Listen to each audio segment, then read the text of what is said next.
Today on the show, do you care about what people think about you?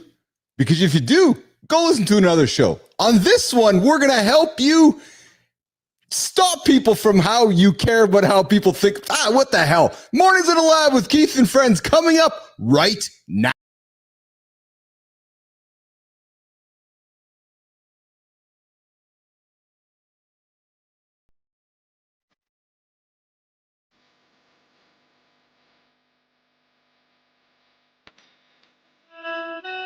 Welcome to Mornings in the Lab, where when something negative comes up, building muscle and food, blood flow. Nobody is expecting, John. If the lady's saying that, you're just Being a good super Be entertained by fun over here. How have I slept? Has my sleep been good? That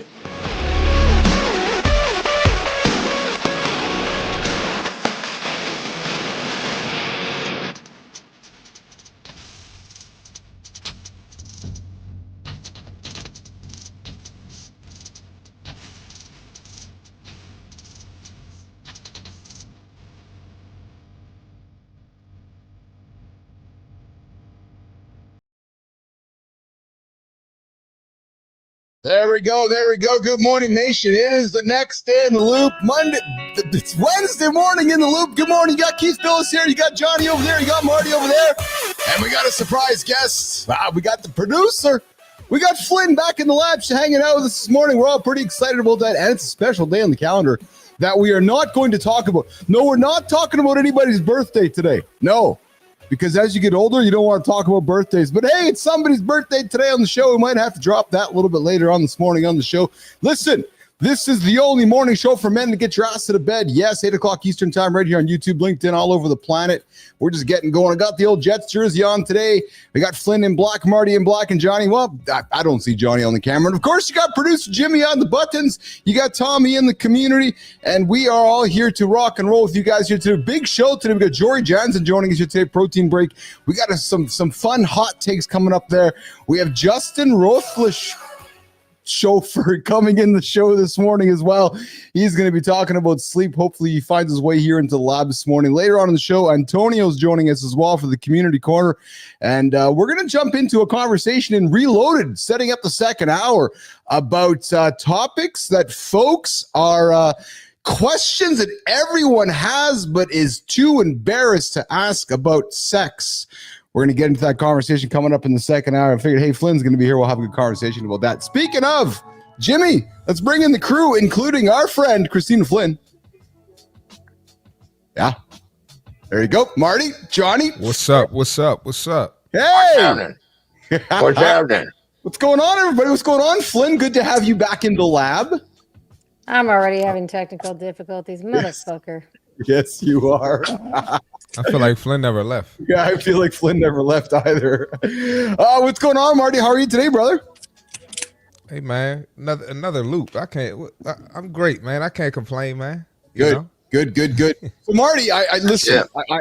I'm the second oldest guy on the show now, and I know we don't want to spend a lot of time here talking about this because we live in a world of a loop where we just repeat things over and over and over and over and over.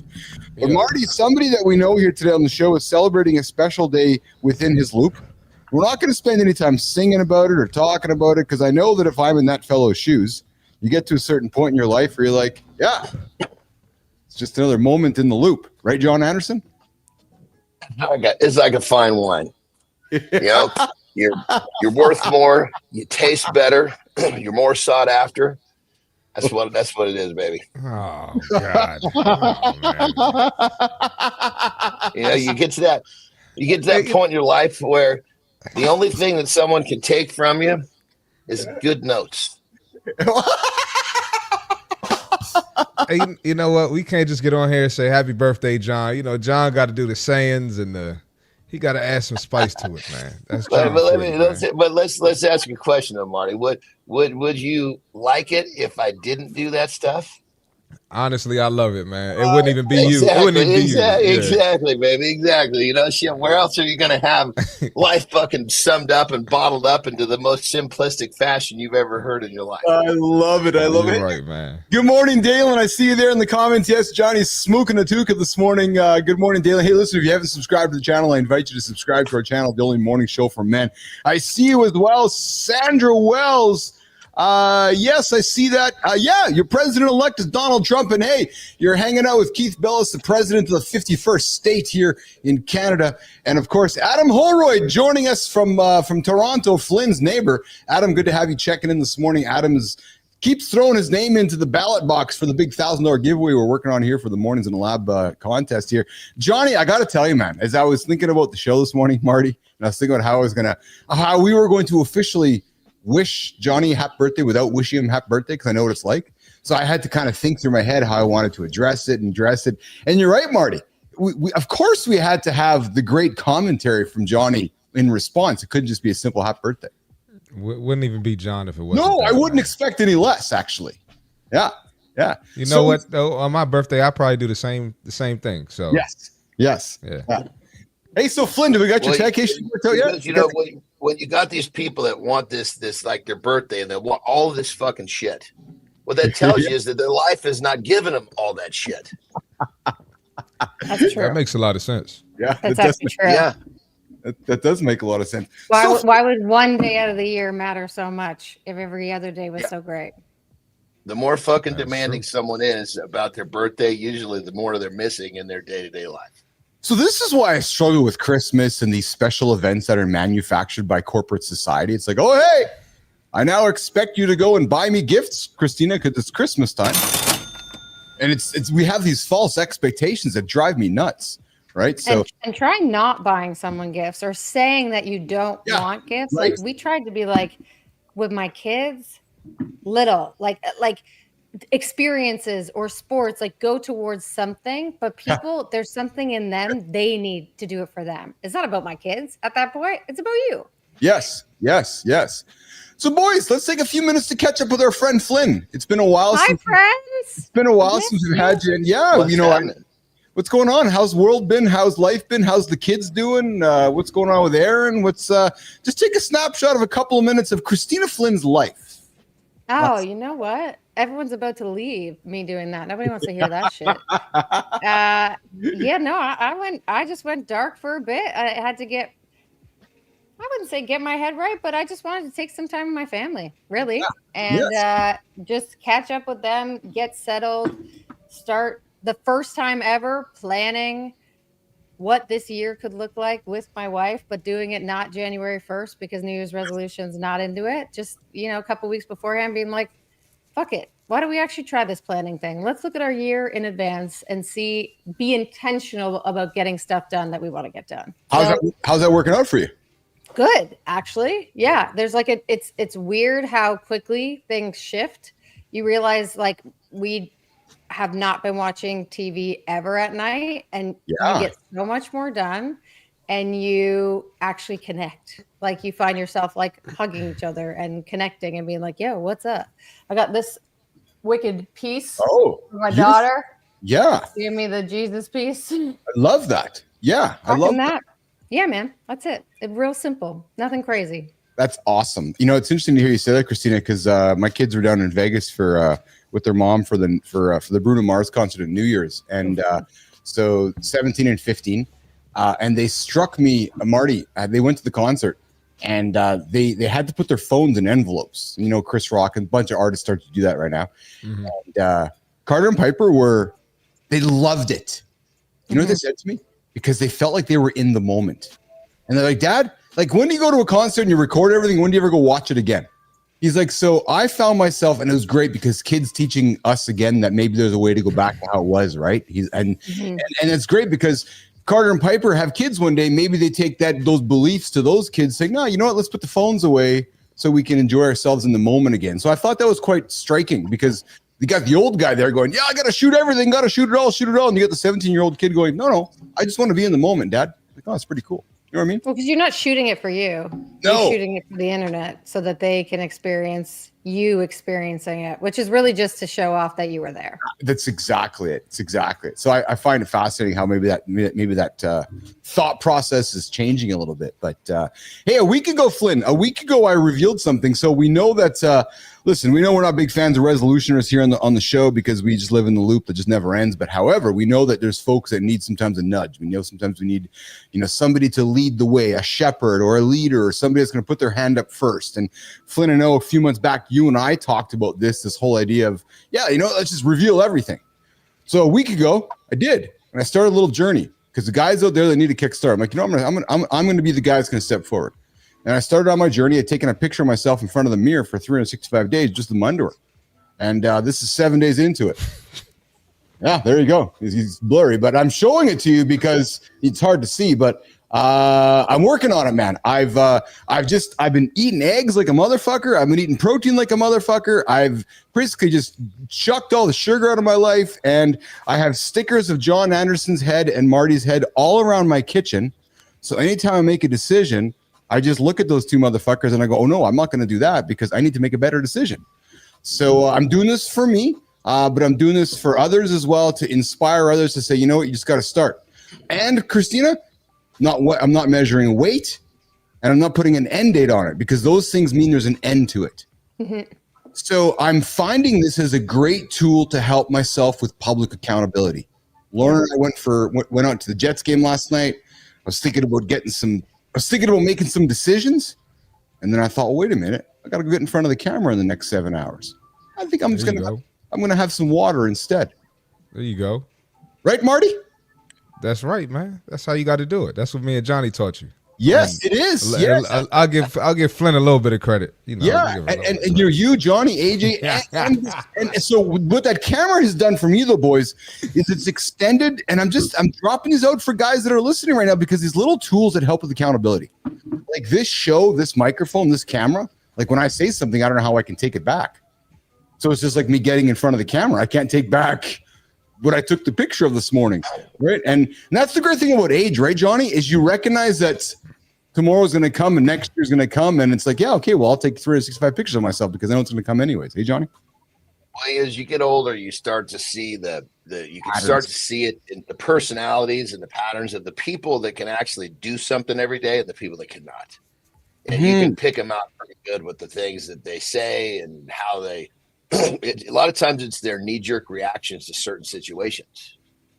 Like if they have, generally speaking, if someone has some sort of a problem with some sort of a pattern or some sort of like when people start talking about being boring, put them on the other side of the fence because inside of boring is fucking high levels of success. Inside of boring is fucking sexy. You just got to get through the boring to become sexy. Yes, yeah, it's so true. And it's not that boring when you enjoy. You learn to enjoy the work. No, right? Here's the thing. Here's the thing that most people miss is that when it fucking gets difficult, when it gets hard, when it gets dark, whatever adjective you want to put to it, that's where greatness is. But people run from it. The blessing is fucking hiding in there. You just can't fucking see it. And people run from it. And then they got to fucking start the whole process over when it could have been 2 days away. You might have been 2 more days and you were there. So the last statement you made is quite powerful when you hang on it, right? Because if you can have awareness in your head, been 2 minutes away. It's fucking it's crazy. Well, that's what I mean about that. Because if you can create that awareness that you could be 2 minutes or 2 days, and I can see Flynn's just kind of leaning into this right now. I'm all about that. Yeah. Like if you literally could be 2 minutes or 2 days away from it, you're like, oh my, and it's many ways how I made my decision last night. Hey, Martin, like, okay, do I have that popcorn with Lauren? No, fuck, I'm gonna get in front of the camera. I know I'm gonna have this popcorn. I'm gonna feel shitty about myself in 7 minutes from now. So fuck it, I'm just gonna drink my water. Yes, I saw a quote from Michael B. Jordan. He basically said that people always quit when they're right next to that breakthrough, or right next to getting to the next level. They don't realize how many they are. And you hear stories of people that have made it and they're like, I was about to quit. I was about to be done. Like I was considering it, especially actors, actresses. They're like, fuck that. I was about to go. And then I got that call. Like, what if that call was right there? So that helps me. I always tell myself, you know, like, you one post away, you're one workout away, whatever it is I'm doing. Yes. So I always do that. Yep. Yes. Well, you know, the crazy part about this is so many fucking people do this and they don't fucking even register they're doing it. They'll tell you all day long, yeah, this is the concept, but they repeat this process. Like they understand, they can have the conversation. They can have the conversation, but they can't actually do it. They know, but in that darkness, they can't take the next step. Because logic and emotion are not the same thing. Yes. Yep. You can apply logic and justify everything. Well, we can call it whatever we want to. The question is the motherfucker taking the next step? Exactly. Well, are you doing the hard thing? And I think today we talk about this, like the way that our brains are wired, the way that our brains are fueled, they're trying to do every single thing possible to walk away from the least bit of hard. And when you realize that your brain is trying to get you to do that, especially as a competitor, my head goes, fuck that. I own this shit. I'm the captain now. I'm not going to let my brain say, no, you're not doing something hard today. It's interesting to hear you guys say that, because if I reflect upon our guest yesterday, Christina, we had a gladiator in the lab. If I can just take a word out of Johnny's mouth, the fellow lost his son to fentanyl, lost his wife not long after that, lost his mother not long after that, and then lost his dog. Yeah, dog was in that mix too, unbelievably. So Christina, you know what he did though? He fucking got up and got after it. And he did not let Jeffrey Johnson, good morning, my brother, we love you, man. He didn't let the first tragedy stop him. Didn't let the second tragedy stop him. Didn't let the third one or the fourth one. What did he do, Johnny? He put all those tragedies into purpose, and he's turned it into his purpose and his meaning in life, right? And his North Star and his radar and you know what, boys, Johnny, Marty, I'm gonna tell you guys something. I got a text from a buddy yesterday afternoon, who heard that episode, who said, holy smokes, man, I had to call you, Keith, because I've been going through some shit in my life. And some of the things that Jeffrey said just prompted me to want to call you to say that I guess life isn't as bad when you put yourself in the shoes of somebody else. Oh, yeah. Hey, Johnny? Yeah. Oh, yeah. I mean, dude is a goddamn savage. No question about it. Yeah. I mean, Marty, there's not many people on the planet that have even had a string of events like that for us to even create a case study, if you will. You know what I mean? Most people go through a third of who went through, and they crumble. Yeah. I was going to add that, it's funny how when you see people who don't have a purpose, those are the ones who, want all the gifts on their birthday, like we were talking about earlier. Those are the ones who turn into drugs. Those are the ones who end up making a bad decision. So just having a purpose can keep you off, going off the rails. It's crazy how that simple concept is so important in our lives. Well, and Marty, I mean, you can speak to that, Steve. That's what this show is all about for you. Absolutely, Flynn. You're absolutely right. And you know what? And AJ said it really, really well yesterday when he's like, people wake up and they go, I don't want any stress in my life. He's like, no, you do want stress. I'm the mental performance coach. You want stress because stress gives you purpose. Stress gives you reason to get up and go, I got to get after it.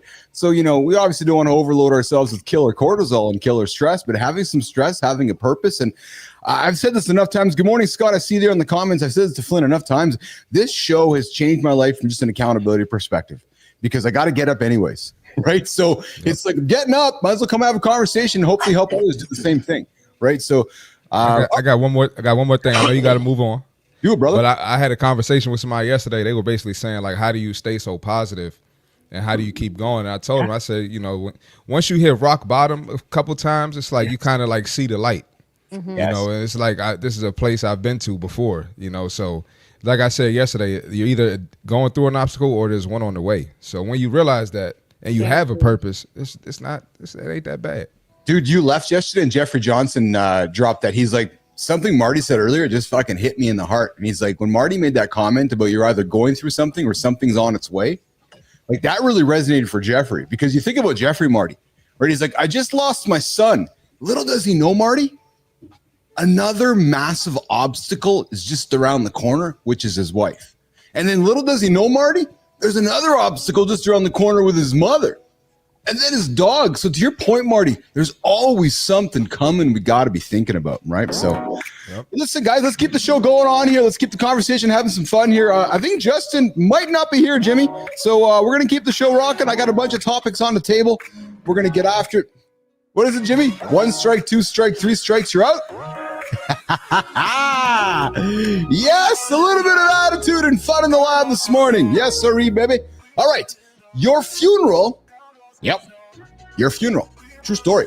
Your funeral's going to have 2 kinds of people. The ones who showed up in your life and the ones who had opinions about it. Oh, baby, I love that one. Most of us, we live to please others. Most of us, we live to please the second group. We hesitate, we hold back, we shape our lives around their judgment. Yeah, their judgment. The person's judgment over there. We're like, oh yeah, I really care what they think. Well, hey, here's the thing.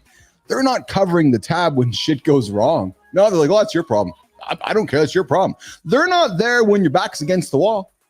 So you know what that means? You know what that means? They don't matter. No, they don't matter. Their opinions don't matter. What does? The promise is you keep to yourself. The consistency to show up. The result you can control. That's it. And I'm telling you right now, nation, stop worrying about what others think. I don't care if you're 20, 30, 40, 50. There's 60, 70-year-olds that are scared about what somebody else is thinking. Stop. And start worrying about what you can do and what you can control. Live a little. You only get a chance to do this once, not twice. Live a life of no regret. Try it. Yeah, try it. There's your accountability check-in this morning. Morning to the lab with Keith and friends. I'm telling you guys, it's fun when you can start thinking about a life of no regret. And it's fun when you start not caring about what others think. Jimmy, let's bring in the crew here. Let's keep the conversation going.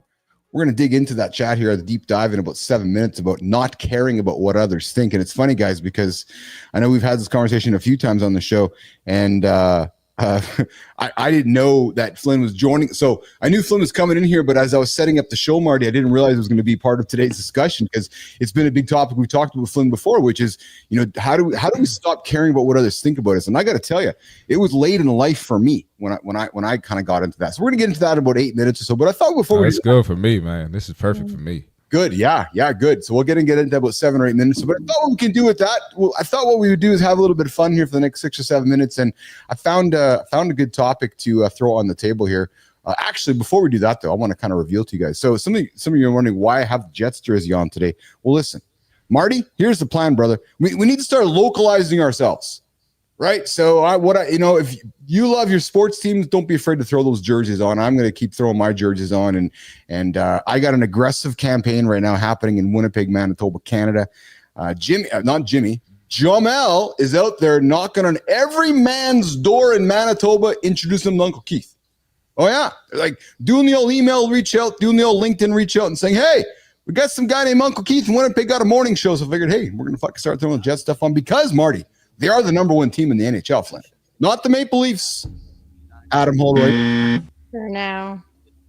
So I'm going to get behind. How are the Caps doing? They good this year? No. Anyways, we're going to go on here to. I don't even trust that answer. I don't like that answer. You answer too quick. I don't like that. I mean, if you had to ask, it doesn't really matter, does it? Yeah. I'm going to turn Marty into. I don't pay attention to hockey, so fan. We're going to get Bilous into a basketball fan. Hey, so listen, we know the world's changing, and I'm going to stop using that term because it makes me sound like I'm ancient. The world's always changing, right? But there's I found a great article that I thought would be great just to kind of throw on the table today.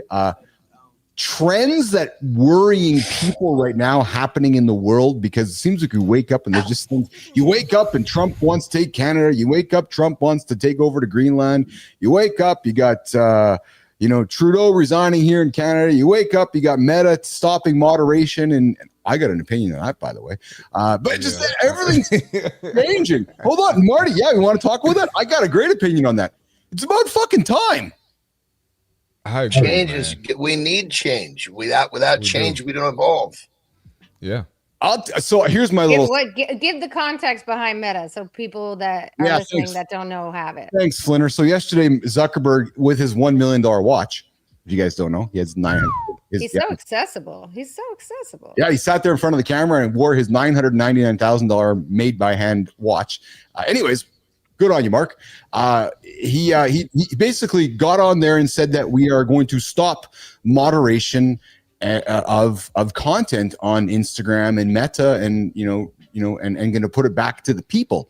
You kind of taken a model that X has done with community notes. What does that mean? What does that mean? Stop moderation. What does that mean? Great question, Johnny. Yeah, so that's how I built my career. That's how I built this house, which is moderating content. What that means, John, is for many, many years, if we do a little bit of role play right now, and Christina would make a comment to put it onto a platform. Most of the time, there's a human being or there's technology reviewing her comment to make sure it hits the guidelines and the policies of the platform. So Christina can't come on the platform and start calling Marty a bunch of bad words and you a bunch of bad words and saying a bunch of bad shit. There's in theory saying, well, Christina, you can't say that. Well, now the shift is, well, who says you can't say that? Because it's free speech. So they're gonna stop this. They are going to stop it. Yes. Yes. Oh, no shit. Interesting. So they're loosening up what people could say. They're giving back more of the First Amendment. Yes. And I think that's so. I got to tell you guys, as you guys know, I had a successful content moderation company that was back in the olden days. I struggled with this big time. I had companies hiring us to make decisions on their behalf, which is essentially content moderation. You can say this, you can't say this. And, they paid my bills, they helped build my house. But I got to tell you guys, I struggle with that whole thing because I believe in freedom of speech. I believe in, being able to say what you want to say. I do believe in kindness first. Right. So there's a line there that, just because I have the ability to call Marty whatever I want to call him, or Flynn whatever I want to call her, or John, there's still some human decency I think that we can share amongst ourselves. Marty?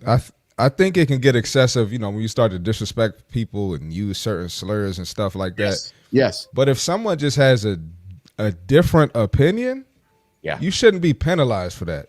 I'm not a fan of that, and it's extreme on both sides.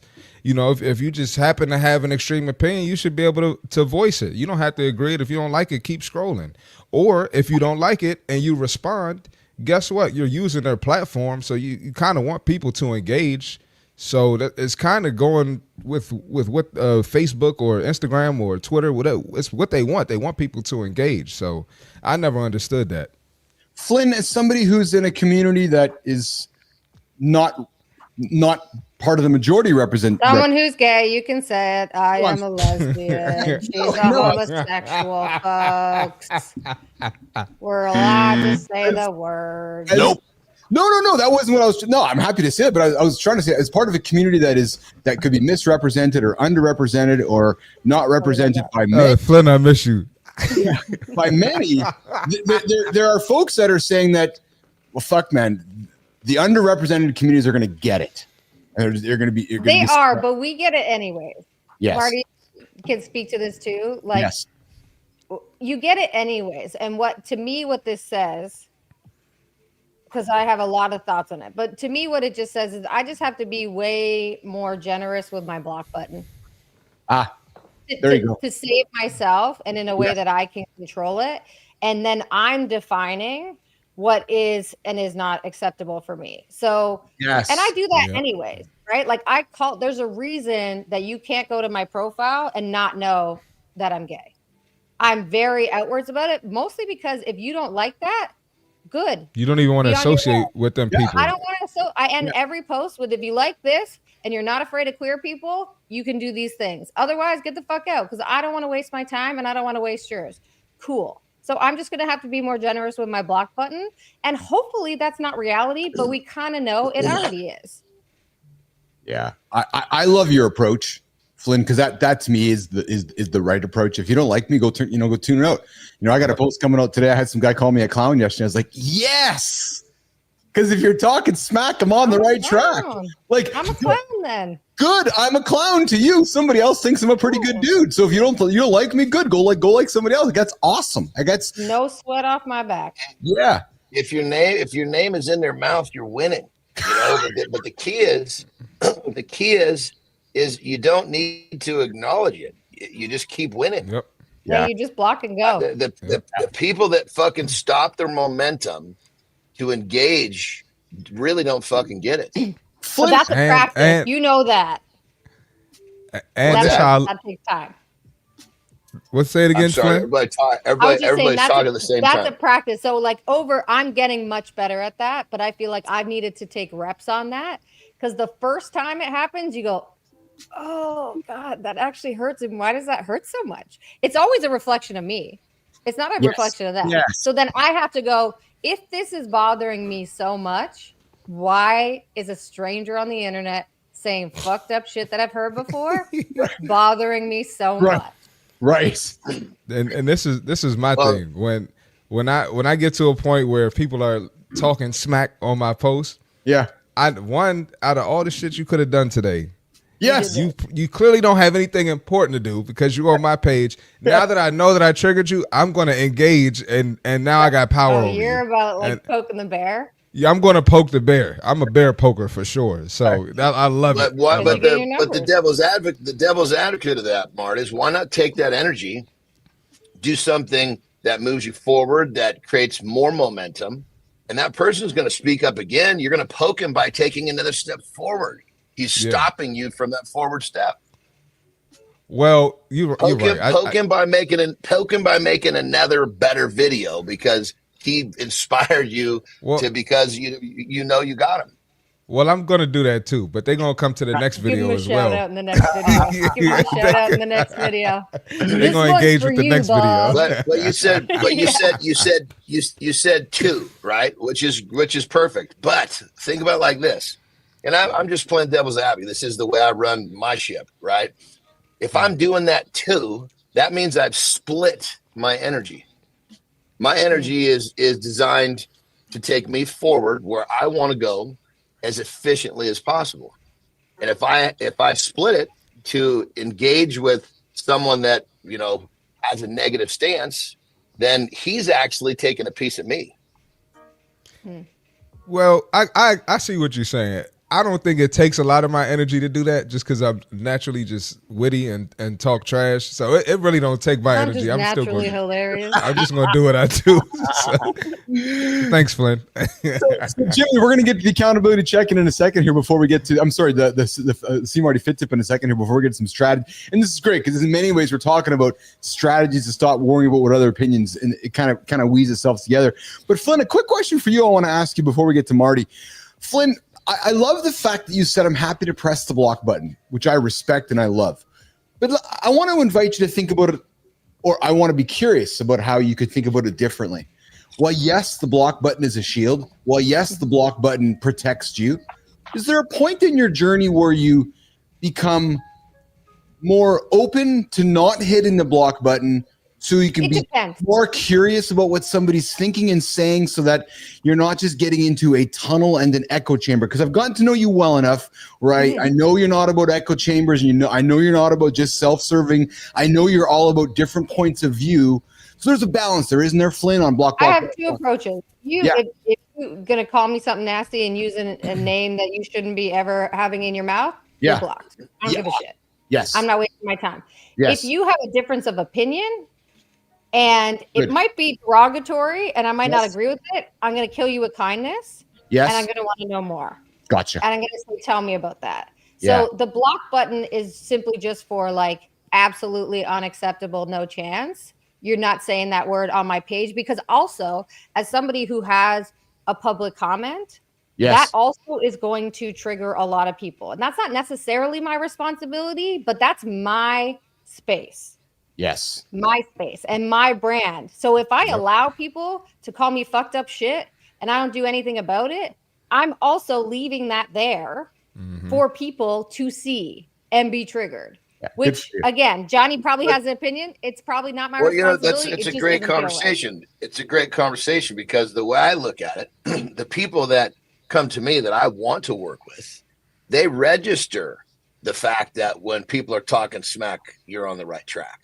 So without that, I'm not as valuable, because when the people that I want to work with, they know that you're going to ruffle a lot of fucking feathers to go down the path less traveled.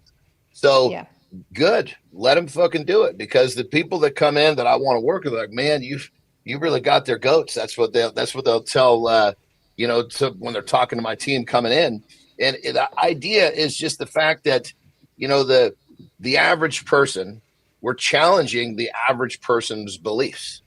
Well, we want to work with people that want to be extraordinary. So when the ordinary revolts, that means that we're in the right space, and the people that we want to work with are drawn to that.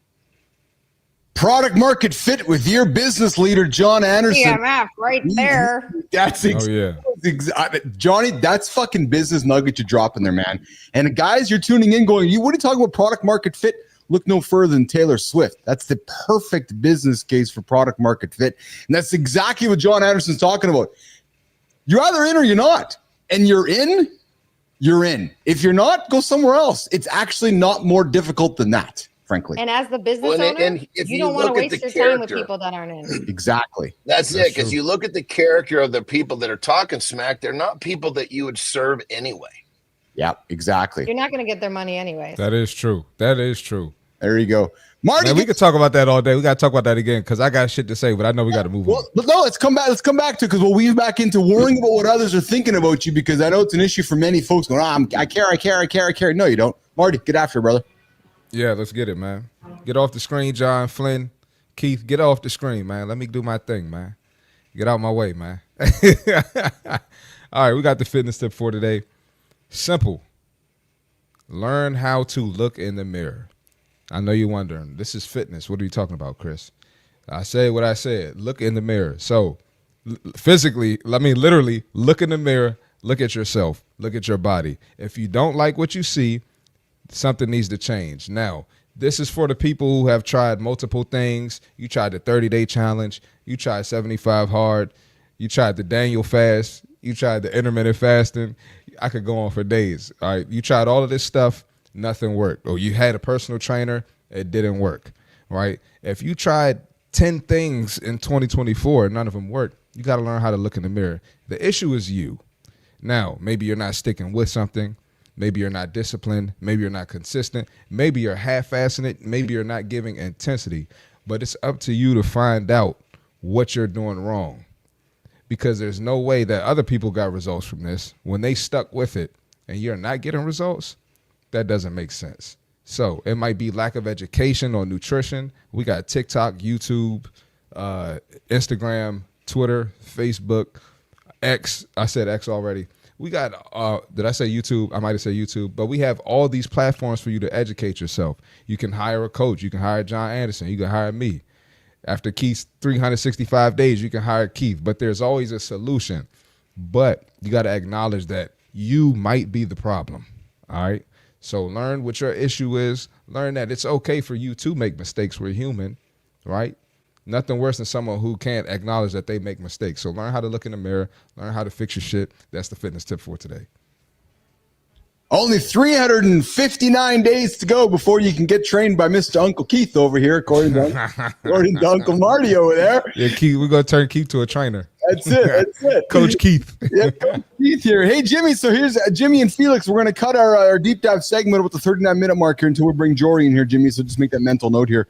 We're going to get into our big conversation around strategies to stop worrying about what others think about you and others' opinions. Guys, I'll start this topic up here. I think it was probably in my mid 30s, like 35, 37. Chris, it was older than you before I finally stopped caring about what others were thinking about me. And up until then, it was an issue for me. I would say that I didn't care, but I know deep down that I did. And I battled with that. And Marty, let's start it with you as the young buck on the panel here. Oh man. How do you relate to that statement? So you say that you do. Oh yeah, that's the story of my life, man. Just going back to college basketball, there's like always a narrative of why the coach didn't want to play me. I mean, to the point where coaches are making shit up when they're purposely trying stuff. They're purposely trying things to get me off of my rocker. Then I come into the real world. With working the front desk. people calling me a loser, people saying all types of stuff about me. There was always a narrative, even stuff with, friends, stuff with women, some of the stuff that gets back to me that people say. And now that I make this polarizing content, the stuff that people say about me is crazy. But I always ask myself, are these people paying my bills? Are these people trying to help me elevate? Do these people really care about me? The answer is usually no, 99.9% of the times. Yeah. So, as long as I see myself going this way, I can't worry about what they say. And I notice the more people talk, just like John said, the more people talk, that means you're doing something right. Flynn, I'm going to come to you last because I want to go to Anderson here. So, Anderson, you've had an awesome journey, man. Professional bodybuilder, professional wrestler, professional strongman. Every single one of those accomplishments gives you confidence. You went from the fat son of a bitch kid to a body that was revered and respected, and being. Remember, part of the early challenges was coming right out of college and not getting a job, being an entrepreneur right out of the gate. Same here. I've never collected a paycheck in my entire life. I've never had a job. I've always done it my way. So John, but I think what to answer, I'm going to take a slightly different route than what Marty's saying, because obviously we want perspective here. And what he's saying is totally correct. That's 100% an angle on this thing, a dimension. But I think for me, probably the thing that really helped me, granted, stack Marty's on, that's one of the brick in the walls for sure. But I think for me, the biggest brick was that when I really committed to doing something great, I didn't have I don't want to say I didn't have time, but I wasn't it's like my focus was so strong on being extraordinary. I didn't see all this fucking bullshit anymore. I became blind to it. You literally put blinders on, didn't you? Like you literally put blinders. Like Terry jokes all the time. It took her years to figure this out. We were actually so here. I'll summarize the story. We were actually looking at. We were touring homes in Mexico. We were buying a Mexico house, and the one that we ended up actually buying, we're walking around, and I'm in the mode of okay, I gotta get ready to negotiate. It's a little different down there. You can actually negotiate with an owner, right? Mm-hmm. And so, not through an agent. And so, anyway, I'm in my mode, and I'm touring this house, and Terry and I get back to our hotel, and she's like, did you know that he was gay? And I'm like, he's not gay.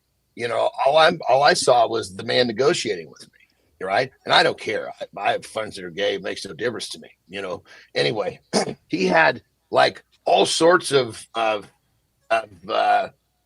do you call it? I guess gay artwork all around the house that was just made it very, very clear. And he was, he was very proud of it. He was a proud man, proud gay man. I didn't see any of it, because I was just focused on my task, which was to negotiate to buy that house. And so that's a perfect example in a small window. When I'm focused on something, I don't see the shit around me unless it's going to benefit my situation. Yes, sir. And so when I started focusing on, when I was younger and I started climbing my ladder, when I'm trying to build businesses and trying to build athletic careers, I just didn't see that stuff, and it made it really easy, because if you're truly laser focused, it's very difficult to see that shit. So I guess in many ways, when I look to you, Flynn, because we've had this conversation often, and I love having it with you, which is, Flynn, is there a way for you to say to yourself, I'm going to take the John Anderson approach and just put all the blinders on and find a way to not care? Does that work? Or is that easier said than done, Flynn? I mean, it's easier said than done. I think a lot of this stuff is, one, having the bigger purpose, two, realizing what are you missing by focusing all that energy on someone else. And as you were talking, I wrote down, like, if you crave for external validation, you lack self-love. Yes. Because you are looking for somebody else to tell you that you're worthy. And that's something that I've struggled with all my life. And I didn't know it.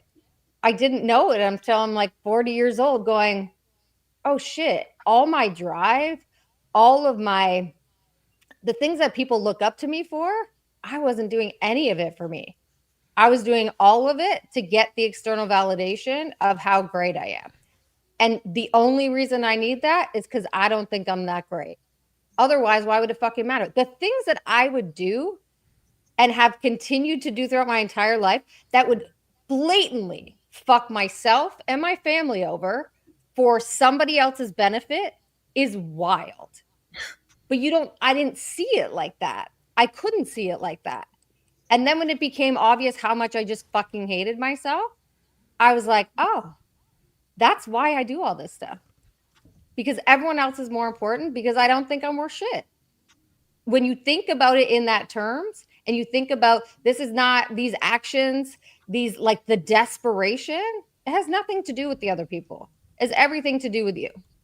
I in many ways can relate to that, Flynn, because I was going through my journey building ICUC. I struggled with my old imposter syndrome stuff too, wondering if what I was doing, was I good enough about it? Did I know what I was doing? It wasn't until people started recognizing that, okay, all of a sudden you land a client like Coca-Cola or Novartis or Air Canada, and they're like, yeah, this guy's the leader. They're like, oh, they're listening to me. Oh, I guess what I'm saying is providing value to that person. It took me a long time to figure that out, Flynn.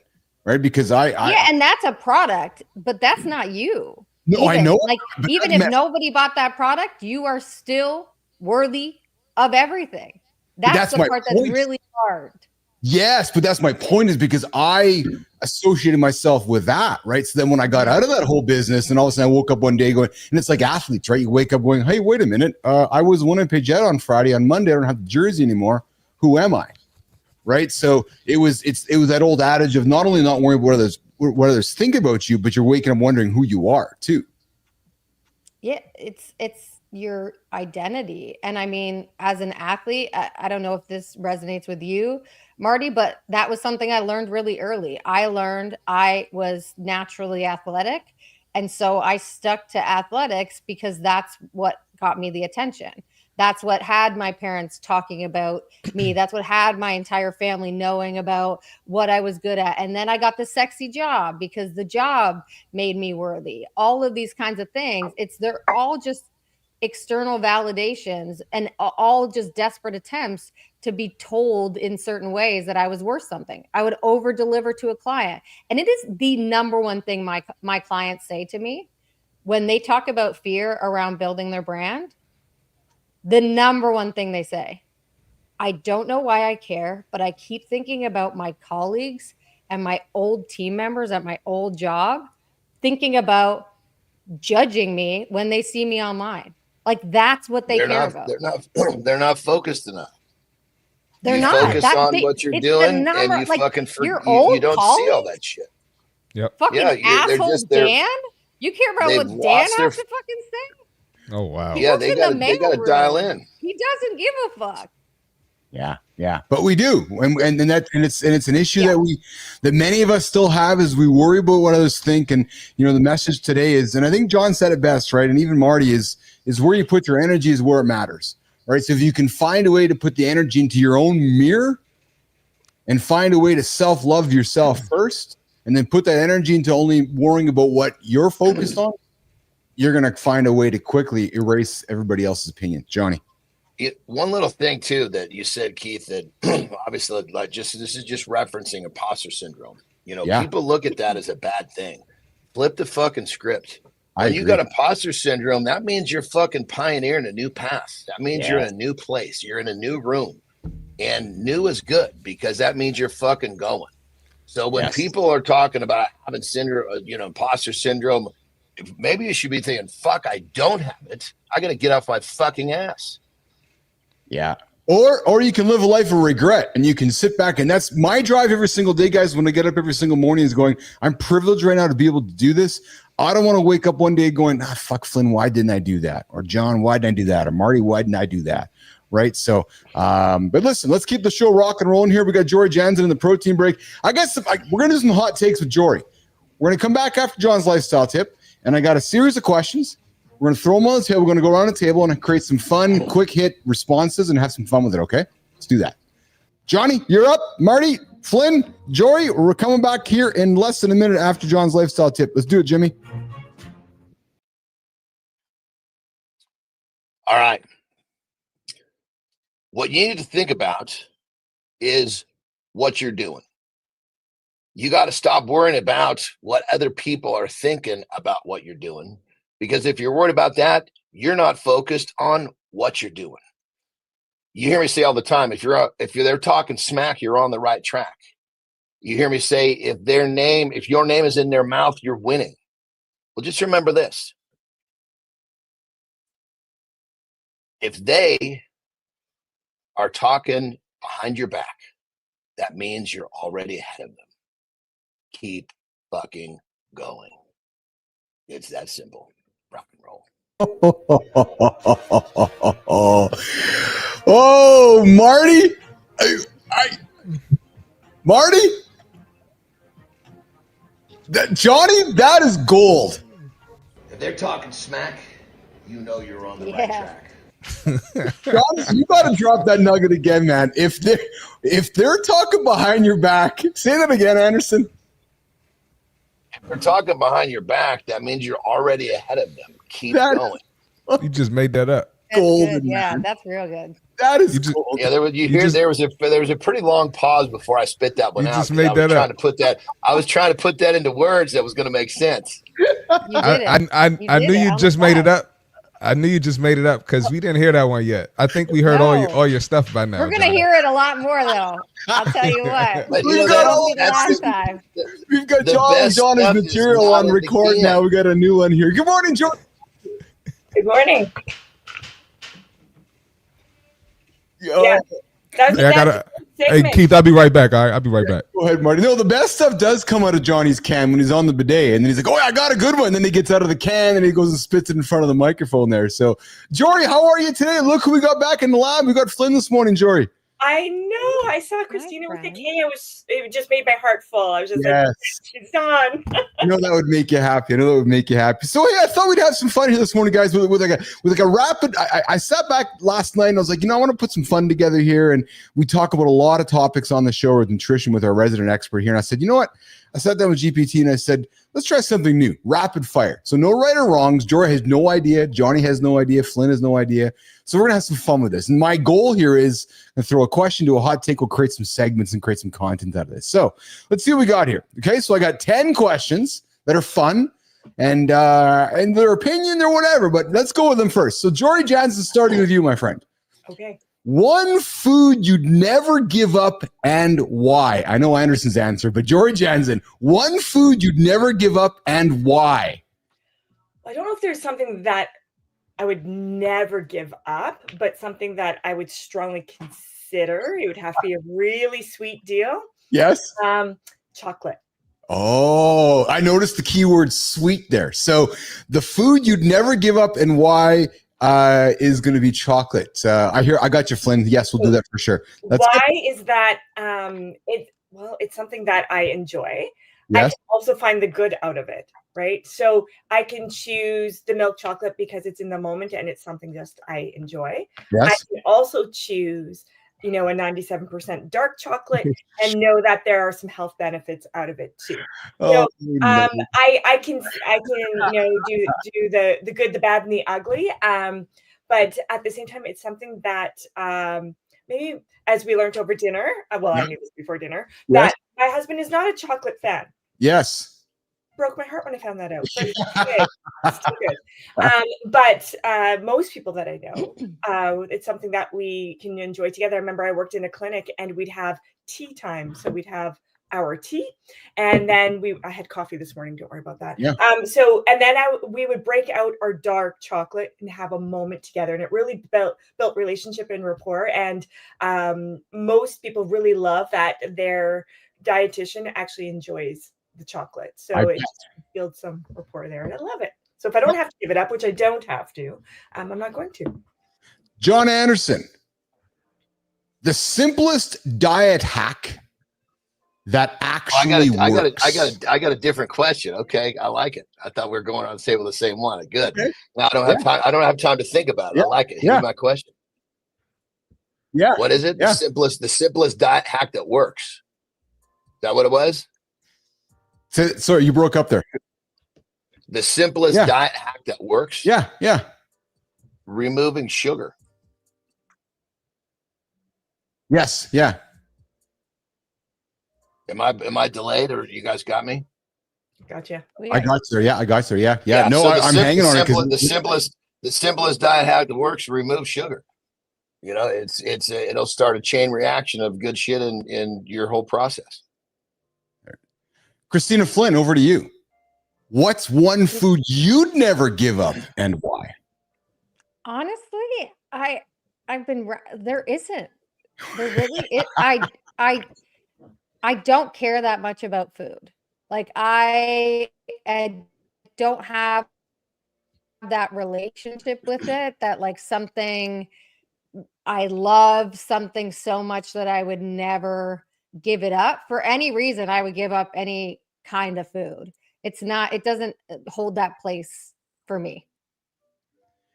Jory Jansen, how do you hydrate? Maybe a little sad. Maybe a little sad. We got to get you loving more food. We got to get that palate. Foodie. I just don't. I eat because I have to. It just is. Jory, how to hydrate without getting bored of water? Yeah. Well, lots of things. Your tea and coffee count up to a certain amount. Hot Coke Zero? Well, there's water in it. There is water in it. Don't give him an out, Joey. Don't do. I'm going to say that that's a treat. You could include flavored waters. You could dress it up. You could make it look pretty with some added fruit in there. I like to have some carbonation, so I'll have carbonated waters, and I'll have it flavored, not flavored. Your smoothies count. Your soup counts. All of them count as hydration. And foods that contain a lot of water to them add to your hydration as well. So a lot of your fruit, if you're having, oatmeal, when you add your like I cook mine in high protein milk, but you can do whatever you like. But there is some water content there. So, and making sure it's real food more often, because also real food generally has more water content compared to like a protein bar that's packaged up that can last for ever. Years. Yes. Here's a good one for you, brother, because I'm Jimmy. Let's get the sound machine going for this one. Does organic food, John Anderson, really matter? Oh, you said organic food? Yeah. Does organic food really matter? 100%. When you're eating organic food and it's not filled with a lot of toxicity, it makes a huge difference for the body. You know, when you think of it like this, when you eat something, you eat organic food, true organic food that's not filled with a bunch of chemicals and a bunch of shit. It's much like putting, your dog's food in his bowl and he just gets to eat it. Right now, you eat a bunch of food that's filled with toxicity and preservatives and all the shit, the fillers. That's like taking your dog's food, putting it in there, then mixing a handful of fucking gravel into it. And then he looks at you and go, "What the fuck are you doing? I got to get the gravel out of here before I can get to the food." So your body is kind of in that same position of, okay, well, what is all this shit in here that I can't use? I got to get this out of the way to find what I need. So when you eat organic, you're reducing or eliminating that process. Jory, you really have to use some of these analogies in your teachings. I'd like you to teach when you go to the classes, like take a dog in and show the dog food with the real food, and then show the gravel in there. And but I'll take a different spin on that question if I may, though. Yes, please. Because I don't agree with it, okay. And I think that's okay. Yeah, absolutely. But I have found that most people can't afford organic fully. You can choose your battles. Some things will be organic, some things won't be. Like, for example, I don't. But that wasn't part of the question, though. If that was part of the question, I would be agreeing with you. I haven't seen the evidence to support that it is that much better. And I was chatting with a colleague the other day, and she's in the midst of creating a fertilizer plant that's all plant-based, whereas even the organic foods, they're using fertilizers that do have contaminants in them. So I think that there's still yet a better way. But if I looked in my fridge right now, there's not one thing that's organic. I think that we have to look at what is it that we want to get. The nutrient profiles seem to be very similar at this point, from what we can tell. Now we know that research is kind of flawed, and it depends on who's funding it and things like that. So we have to take that with a grain of salt as well. But and I know John will agree with this. At least I think you will, John. Correct me. But if you had to choose between organic produce or meat and feeding, being able to feed your family or not, and choosing non-organic, then I think the non-organic is going to win the day, because you need to feed and fuel yourself and the people that you care about. So I think in certain circumstances, if you have a varied diet, then organic probably doesn't matter as much at this point. So that would be real quick. I mean, I got to say, if I was going to take the question and not answer it directly, everything you're saying I'm agreeing with, but I'm just going, here's the question, here's the answer. No variations of what's going on. I mean, most people can't. Well, first off, it's very difficult to find purely organic food unless you're pulling it off a farm, and in terms of, expense and all this stuff. And I look at my fridge too, very difficult to find purely organic. But, in terms of, I believe it fully works largely because of the difference, because I've actually done tests with myself and many, many clients. Like the test that I've done is a pound of grass-fed beef, like truly from a farm, just animal is eating nothing but grass. Done. I do a pound of that, and then I can do a pound from the grocery store, and the digestion time is alarmingly different. So that's where my, I guess you'd say, my research has come from. It's in the trench. But I agree with everything you're saying in terms of it's almost impossible to do, highly expensive, but I stick with my answer. Does it make a difference? Absolutely. Before we get to Lauren's question here, we'll wrap the segment up here. I want to do a quick fire around the table here quickly here, which is this one. And this is a good one because I know I'm going to get a different answer for everybody. How important? Those are fun. I know. I agree. That's what conversation. That's why I love conversation. How important are cheat days? Christopher Martin, you first. It depends on who you are. Cheat days are mental. Cheat days are mental. You don't have to have a cheat meal. There you go. You're not gonna die because you didn't get Five Guys and French fries. You're not gonna die. I promise. Christina Flynn, how important are cheat days for you, who miss food lover? Not. And I would never. When I've trained before, I've done the cheat meal thing or the cheat day thing. Having a whole day where you just for some reason give yourself the excuse to gorge on everything. Yeah. It just fucks you up. Yes. And takes away you can absolutely fuck up your entire week of progress with a cheat one day. Day. Yes. If you need it, have a cheat meal, do what you got to do. But again, I think the framing of it of just if I want to have a piece of chocolate, I'm going to have a piece of chocolate versus putting it in your brain. I can cheat and I can make this thing as big as it needs to be. I don't think it's important. Jory Jansen, how important are cheat days? Who are you cheating on? I don't like the word cheating anyway, because I think in a relationship, good. Life partner, with friendships, with your children, whatever it might be, cheating's wrong. So I don't cheat. Oh, I think that including treats, I think language is important. Yes. So the relationship with others, we say language is important. I think relationship with ourselves, because everywhere we go, there we are. So we might as well just have a language that builds us up versus tearing us down. So I don't agree with cheating. Love that. Yeah. You teach me something all like that. Love that. Everywhere you go, where you are. I kind of refer to that as like a splash. You're going to have a calorie splash, right? Yeah. It's an extra. But here's the thing: is somehow a cheat meal. I'm just talking about the general public.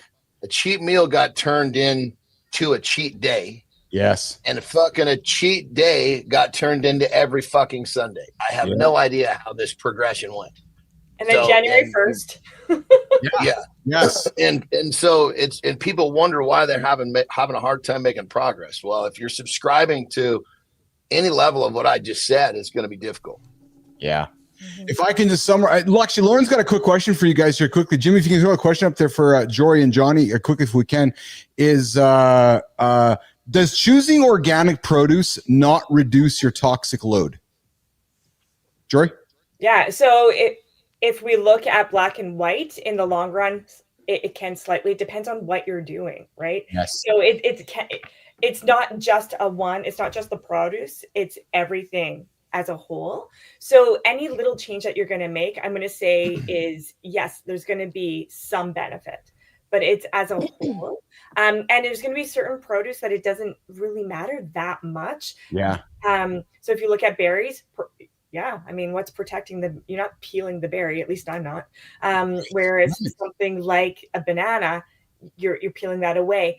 And so is there going to be some benefit overall? I would say yes.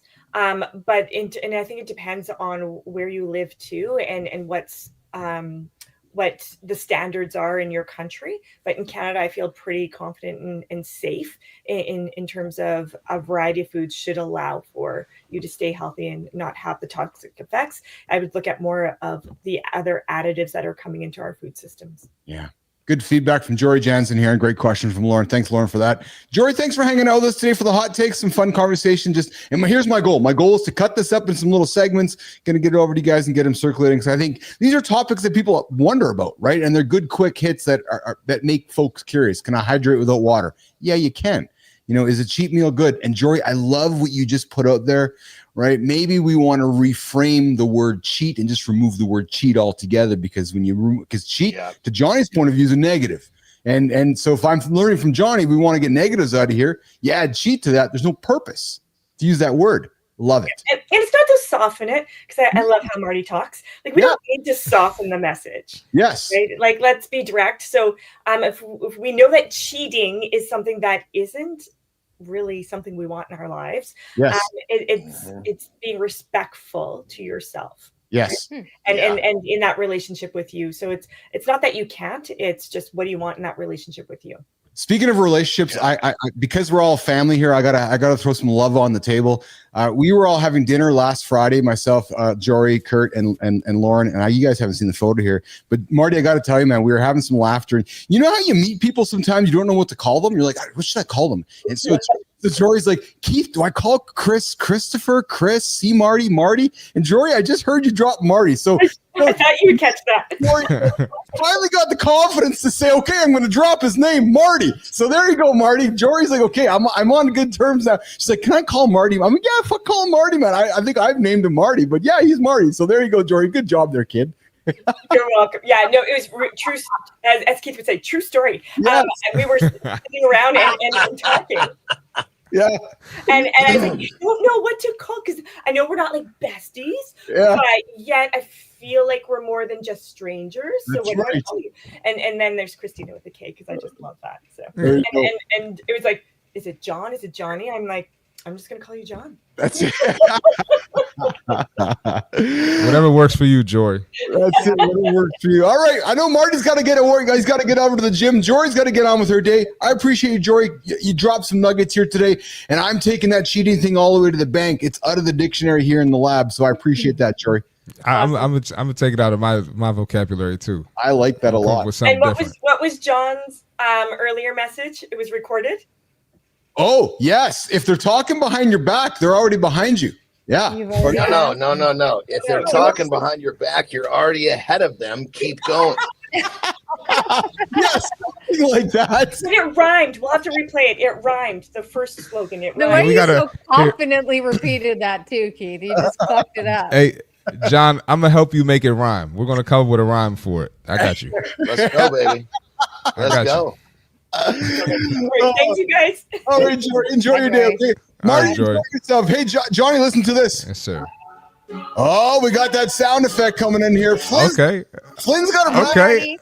Yeah. Hey, damn, I'm gonna miss it. All right, I see you, Flynn. all right. I gotta jump too. Remember, Keith? Yeah, I gotta jump too. Remember? You go, That's buddy. it. I got you. Guys. Bye, John. Have a great loop. Enjoy your day today, pal. It's a special one for you, Johnny. We'll see you tomorrow, okay? Thank you. All right. Johnny's out of here. We're keeping the show rolling here, myself and Flynn. Hour number 2, but Flynn's got the brand bites. We've missed it. She's got something to say, and we're going to cut it right now. Get after it, Flinner. Let's go, friends. All right. I'm just going to say it.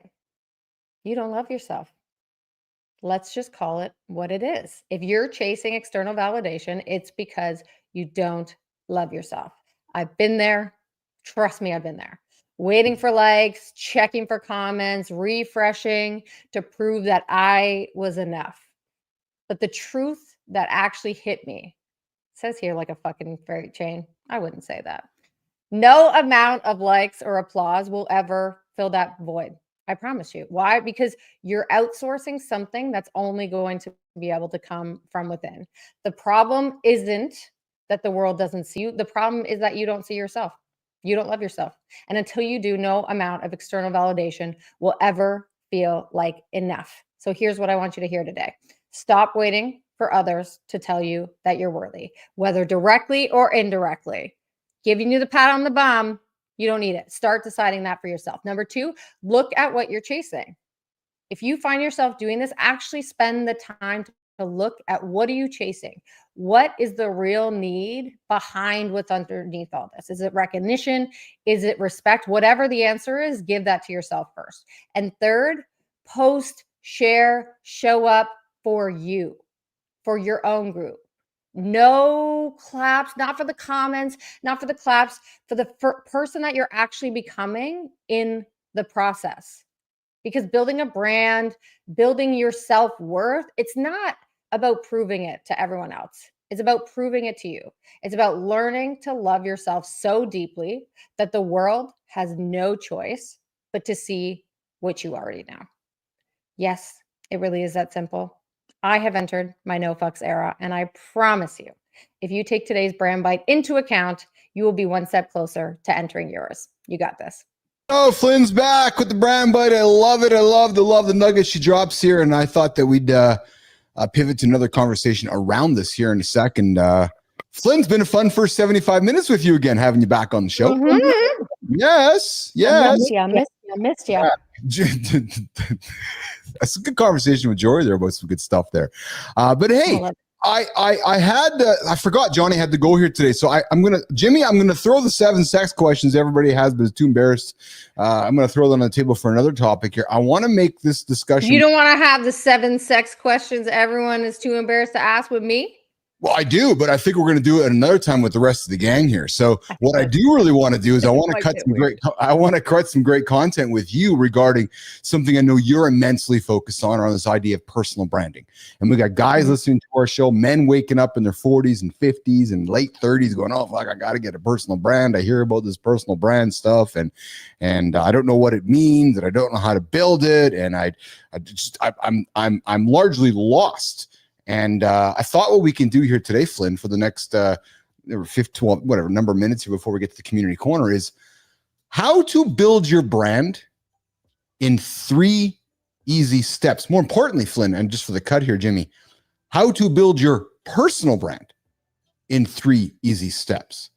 And maybe what we can do out of this, create ourselves a nice little segment, cut some content up for you to get on the platform. But Flynn, we're starting the year. Folks are hearing about you. Folks are learning about this personal brand stuff. Again, our audience of men. Let's just go back to the early stages of why it's important to have one, why we want to be thinking about one in 2025, and then how we can go about building one, Christina Flynn. Should we do that? Yeah, let's do it. I'm in. Awesome. So let's get into, first of all, it's 2025, beginning of the year here, beginning of the 2025 loop. Folks are like, okay, I keep hearing about this personal brand stuff, but I don't know what the hell it means. Why do I need a personal brand in 2025, Christina Flynn? Listen, you needed it in 2024. You needed it in 2023. So why do you need it in 2025? What does it mean? Like, what's it means leverage. So when I think of personal brand, a lot of people don't like that term. And again, we talk about language is important. Sure. Yes. I don't think about personal brand. I think about personal asset. What I am doing is I am building an asset that I can then leverage for my purposes the way that I want to. So in that sense, I'm saying, cool, I'm going to build a LinkedIn profile. With that, I'm going to build followers. I'm going to build a community of people that are interested in what I have to say. When I have a community of people that are interested in what I have to say, I have leverage as to what I want to do. I have leverage in terms of distribution of my message. I have leverage in terms of selling my products and services. I have leverage in terms of sending and giving a message that is powerful and personal to me. I have leverage. And without that, I don't. I am dependent on everyone else for everything I want to do. That's the simplest way. And you're depending on everybody else to create your narrative, what they may want to think of you, right? 3 stories. There's 3 types of stories. There's a story that other people say about you. There's a story that you say about yourself. Then there's the actual story. What actually happened? What people say about us, we can't control whatsoever. The story that we tell ourselves is typically the most fucked up one because it's not reality. Based on neuroscience, it is a reality that our brain is presenting to us based on previous lived experiences. So if you have shit in your background, which we all do, the things that you're telling yourself over and over and over again, the type, I'm not that kind of person. Oh, you know, like I'm kind of lazy. Oh, I'm kind of this, I'm kind of that. Those are the stories that you tell yourself every day, and they're not real. They're just based on your lived experiences, but they don't necessarily represent who you are. So I'm looking at an article here and they talk about 3 ways to do this. And they summarize it, Christina, and I want to hear your point of view on this, which is know, show, grow. So first of all, know, discover your personal brand. Number 2 is show, tell your story. You have an incredible product story engine. Nation, if you want a great somebody to help you make your story, sit down with Christina, the story engine product she's created. The number 3 is grow, expand your visibility and value. But it starts off with knowing, and that's where you start off with, which, right? Guy waking up today going, okay, Flynn, I'm 42, 45, 40. I've got this big career, last 20 years of my life. I know I got 10, 20 years left in me. I've got all this accumulated knowledge, but I don't know what to do with it. Mm-hmm. What are you telling me first? No. Let's start with no. What am I doing first? First, I'm going to tell you, take the personal brand concept and just put it aside. Good. Let's get to know you and who you are. So I always start with the story. And I don't start with the story that you're going to tell me because that story is biased. And we know this from a variety of different reasons. Neuroscience tells us, again, our brain is not telling us reality. It's telling us its version of reality. So first, I want a third-party perspective on what is my story? What is my journey? What am I about? We all love to think that we're really unique, but especially in the Western world, we kind of go through 5, 6 phases. There's our upbringing, there's our personality, early, late education, early, late career. Where are you now? And then catalytic moments or canon events. Who are the people, the places, the experiences that shifted the trajectory of your life? Looking at those things independently, they might not mean much to anyone. You put them together collectively and you start to see some really interesting patterns and themes and throughways that are going to help you define why are you different than everyone else and what makes you unique, because you can't see that for yourself. So that's why I use AI, and that's why third-party perspectives are so important. We talk about this all the time. If you sat here and you told me what are your accomplishments before we did Story Engine, what would you have said? I built and sold the company. Cool. I know a lot of people that have built and sold a company. Exactly. Right. And that's the problem, right? Because it gets more deep. Why is the way that you did it interesting? Yeah. Why is the way that you approach it? What is your perspective? We don't think about the things that we do every day, especially as professionals. We just do it. And if we're doing something, we're probably quite good at it. So it's not that hard for us. So if you think about a concept of like habituation, which is if our brain continuously receives the same stimuli over and over and over again, we stop seeing it.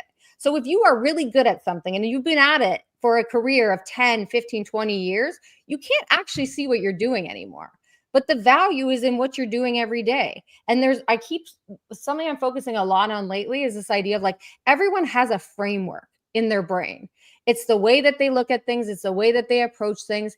It's all in there, but you need to get it out first. So when you talk about know before show, get it out. Get it out. Sit down, have an interview with me. Sit down, have an interview with somebody else. Get them to define what are the constants, the themes, and the through lines in your story that are only unique to you. They make you really different in what you do, and they make you different than anybody else who's done the things that you've done. Then you can go on to, great, I'm going to articulate this and show it. And then how do you show it? How do you show it, Christina, by by not necessarily making it all about, because again, I want to relate to our audience. I'm the man waking up going, yeah, but Christina, I don't want to make it all about me, me, me, me, me, me, me. But then you're going to say, but Keith, if you don't make it about you, how can I learn about you? So there's a way that you will teach a customer. There's a way that you'll teach somebody, that there's a way to show your story to make it relatable to the reader without making it all about me, me, me, me, me, me, me. Am I correct, Christina? Yeah, and I get that. Trust me, I struggle with that a lot. It took me a long time to. Many of us are raised with the ideal that like work really hard, put your head down, opportunities are going to come to you. Don't you dare be anything but humble. And so when you're asking somebody to then build a personal brand, that's in complete opposition to those teachings. So it makes sense that we would all, many of us, Canadian, it's even worse. Oh my God. Yeah, that's just deep. Don't you dare be anything but yes. Thank you. Thank you for the opportunity. It's lovely to be here. Thank you so much. Thank you so much. We walk into meetings like that. You and I have talked about this. Like, oh, I'm so glad to be invited. It's like your product. So it makes complete sense that you feel that way. The way that it's helped me in terms of my mindset shift, which is often what it really is to think about, you've got this story. When you connect that story to what you do, why you're different and why you're unique, you develop this level of confidence in your own capability, which for me helped me with that one part, which is, okay, I can agree with you. I agree with you that this is what makes me unique. I agree with you that these are the ways that I'm different than the status quo. So I'm coming to it from a different perspective. The next part is really, okay, so now that I actually have this different perspective on things, how am I going to articulate this in a way that feels authentic to me? Because when it feels authentic, you're kind of, again, a little more confident to be able to say it. So again, doing that story work helps you to develop something that feels true and right to you. And then it's about, okay, it's not about you sharing how amazing you are. It's you saying, I have something of value that is going to help somebody else. If you genuinely believe what you have is of value to somebody else, then it's not about you. You're using your story as a way to connect with people. And then by connecting with them, you gain an opportunity to deliver that value to that person. But without connecting, you're not going to get the opportunity to deliver the value. Because the old adage, Flynn, is that if you're not going to tell somebody about yourself and your skill set, who is going to? Literally nobody. And again, exact opposition to what we've been told. Yes. Put your head down, do the work, opportunities will come. Do what you love and money will come. I was raised on do what you love and money will come. And guess what I learned 40 years later? It's a fucking lie. It's not just coming. I found myself at the hockey game last night and I was telling some folks that I have a morning show. And Lauren was laughing. She goes, yeah, he's telling these dudes. I'm like, well, yeah, because if I don't tell that guy over there that I have a morning show, that guy over there is not walking over to Joe over there saying, hey, Joe, that guy Keith, he's got a morning show and he's pretty good at it. So, and can we acknowledge the fact, like, we're not saying it's not going to be uncomfortable. Right. We're not saying wait until you feel comfortable and confident with it. We're saying you will feel uncomfortable with it. But if you have a desire to help somebody with the value that you bring to the table, you will work through that discomfort in order to do it. That's the key, what you just said. Because if you believe you have value for somebody, hang on those words, nation, then what you're saying, say it. But if you're just saying it without any value, you're just blowing smoke out of your ass. Like, really, you just don't believe it, and then it's not authentic to you, and then you'll give up. Because I've been there. I've been there.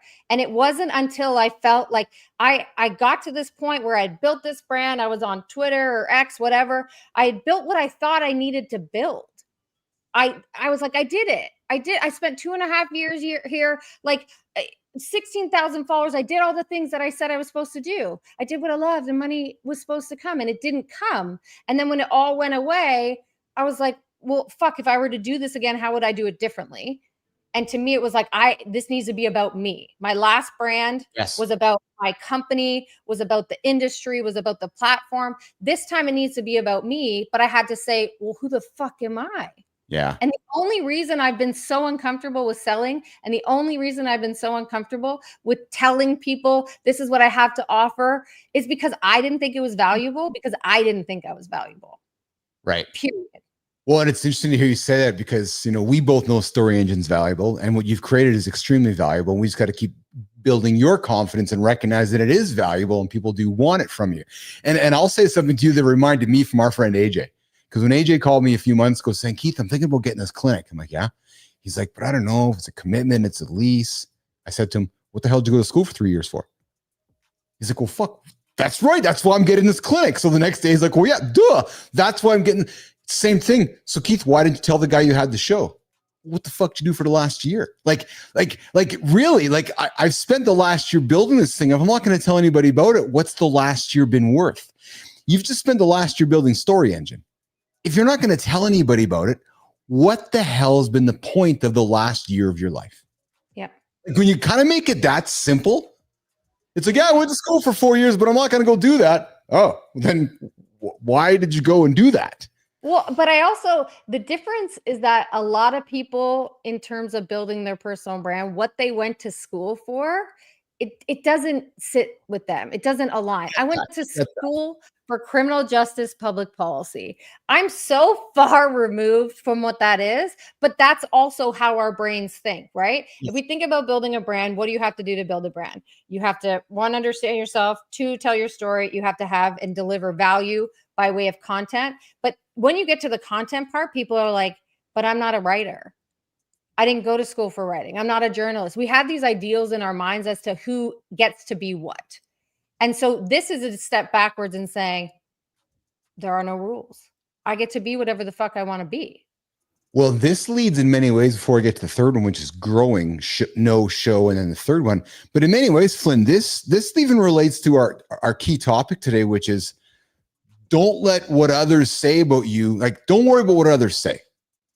And it very much relates back to your personal brand, doesn't it? Because if you're confident with your personal brand and who you are and what you're all about,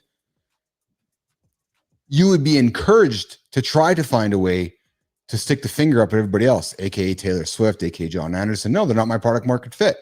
Easier said than done. But if you know who you really are with your personal brand, I'm going to suggest it's easier to stand confidently where you are. Well, you and I can talk about that. Sometimes we find ourselves doing something and we don't know why. Yes. Like you're here, you've got this morning show. And if I were to ask you, why are you doing this? How is it connected to your other stuff? Initially, you were like, I don't know. It's like a channel. I'm doing this. And then we go back into your story and we find that actually it makes complete fucking sense that you have a morning show distributing message on the internet. It makes complete sense, but you couldn't see that otherwise. No. Yes. And so sometimes you find yourself doing something. I don't know why I'm doing this. There's a reason, and there's ways to figure out what is that reason. And typically with my clients, they go from, I don't know why I'm doing what I'm doing, but it feels like I want to be here, to, oh shit, I've actually been training for this my whole life. So it makes complete sense that I'm here, which means I'm actually the most capable person to be here and the most capable person to be delivering this value. Yes. Who else has been training for it that long?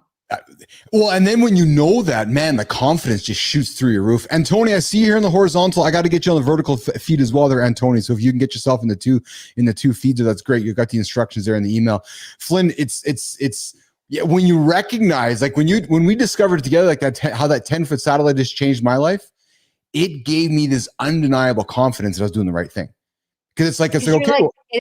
It has to be. Exactly. It becomes like it's indisputable when you see your story like that and you're able to see connection points to exactly where you are. Like I was doing personal brand my entire career, but because I never had that title associated with my work, I never said I did that work. I worked in pro sports. I worked in philanthropy. I worked in tech. I worked in all the things. When I looked back at my story, I was like, oh shit. I've been doing this my entire career. And then all of a sudden you're like, well, who else has been doing this their entire career? Nobody. Yeah. So I have a lot to offer here. And then I have confidence. And then I want to share my value because I have confidence in my value because I have confidence in me and my own self-worth. Great conversation, Flynn. Third one on the list here before we bring in Tony and wrap up our conversation. The third one is growing. So we went from no to show to grow. So, okay, I got my personal brand. I've sat down with Flynn. I've done all the work. She's given me my results. I got my kit of content. I'm ready to rock and roll. How do I grow it? What do I do? Do I build a website, Christina Flynn? Please don't. Don't build a website. So first, I'll tell you what, you want to focus on your brand book and you want to focus on your website. It's because you're scared and you don't want to put out content, and that's okay. But that's why you're doing it. Just acknowledge it. If you want to pay somebody $5,000 to build you a logo when we could do it, and it doesn't matter because people don't give a fuck about your logo, you're just scared. And that's okay. And then spend the next $5,000 setting up your Notion back end. And I'll be honest, I'm saying this from experience. You know this. I've spent a lot of time doing a lot of preparing for my brand in the back end. So there's zero judgment to this. I'm just telling you that's fear, and it's okay. If you want to spend $5,000 for some guy to tell you what hex colors to use when AI can do it, that's cool. So first, it's an iterative process. Second, I look at the grow portion as that's an experiment. So you've got this story, you feel good about how you're articulating it, you're going to put it out there into the world, and now you're just going to test that messaging. And guess what? You can test it every day. You can change it every day. One of the greatest and most well-known content creators in the last little while has been Justin Welsh. And people that were with Justin Welsh in the early days of his content creation were like, that dude changed his profile, his title, his headline every single day. He was just putting things out there. Start with one. I wouldn't suggest every single day, but start with one and say, cool, let's see how people respond. Let's see what people are actually getting excited about me posting. What's falling flat? And then it becomes a data game. Then it becomes an analysis game. If I'm putting things out there, I get data back. I look at that data, I assess it to say, what are people responding to and what are not? And then I make the adjustment to shift more towards what people are responding to. And you do that iterative process slowly but surely over time, and you will grow. But I say over time, because if you're looking to build and grow this personal brand in 3 or 4 or 6 months, don't try. Think in decades, not days. Decades, not days. A personal brand will only be your greatest personal asset if you allow it time in the market to grow and evolve and shift and compound with time. If you allow it to do that, it will be your greatest asset in your portfolio. Hey, you're hanging out with Keith Bilous, Christina Flynn here, Mornings Live with Keith and Friends. Wrapping up our conversation about how to build your personal brand in 3 easy steps. There you go, Felix. There you go, Jimmy. There's the closing on that segment there. We got a great conversation happening, the 3 of us there. So I'm sort of 2 of us, myself and Flynn, are on how to build that personal brand, because we hear about it often. And I think, Flynn, we got to come back and have a chat in the future about why you don't need to build a personal website in 2024.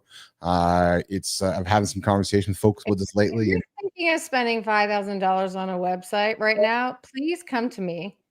Give that $5,000 to me, and I will give you so much more value to give you actually what you need to build something that's valuable. The website's not doing it. I promise you. I don't care what anyone tells you. And I would invite anybody to look at what's happening behind the scenes here in the lab, because you're seeing the modern website in front of you here. What is it? It's a modern content machine distributing ubiquitous content on every social platform.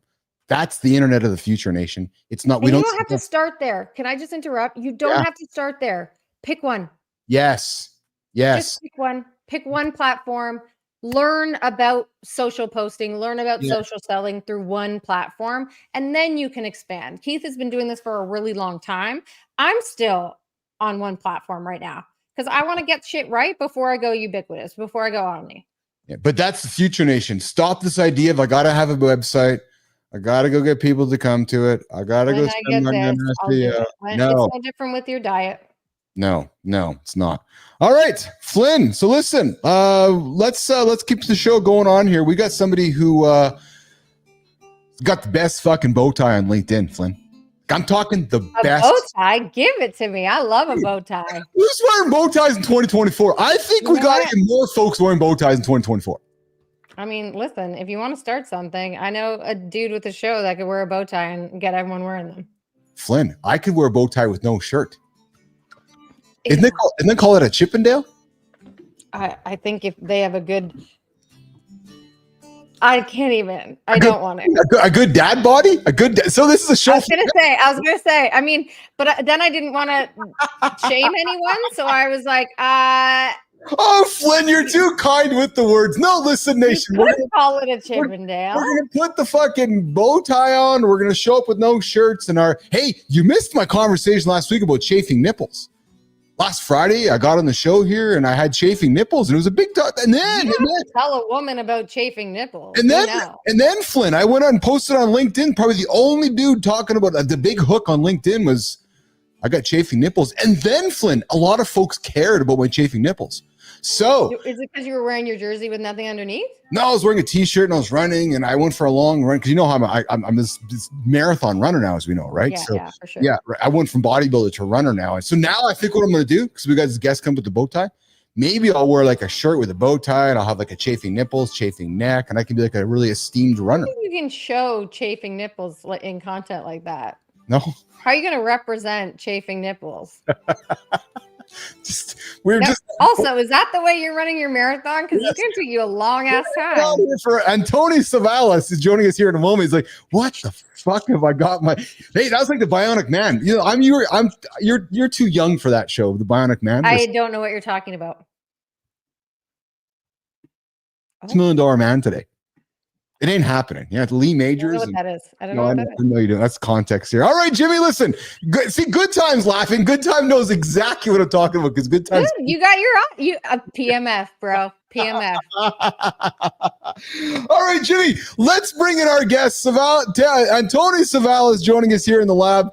What is going on? Am I saying your name right, my friend? Sick bow tie. It's Anthony. Anthony Savalas? Savalas, yes. I love it. I love the name. I love the first name. So Flynn, I gotta do Love Fest. I love Anthony's fucking bow tie. The guy's got the locks from Locks, man. You see some photos on LinkedIn. He's got the flowing locks or dangling. You know, I swear, like he's just rocking and rolling, man. Then there's like it looks lavender. It might not be. It might be a blue. It is lavender. Okay, it's lavender. It's purposeful.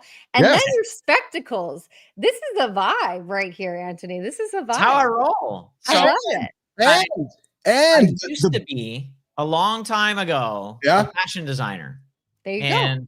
There you go. I took what I knew and I tried to apply it to the world of tech.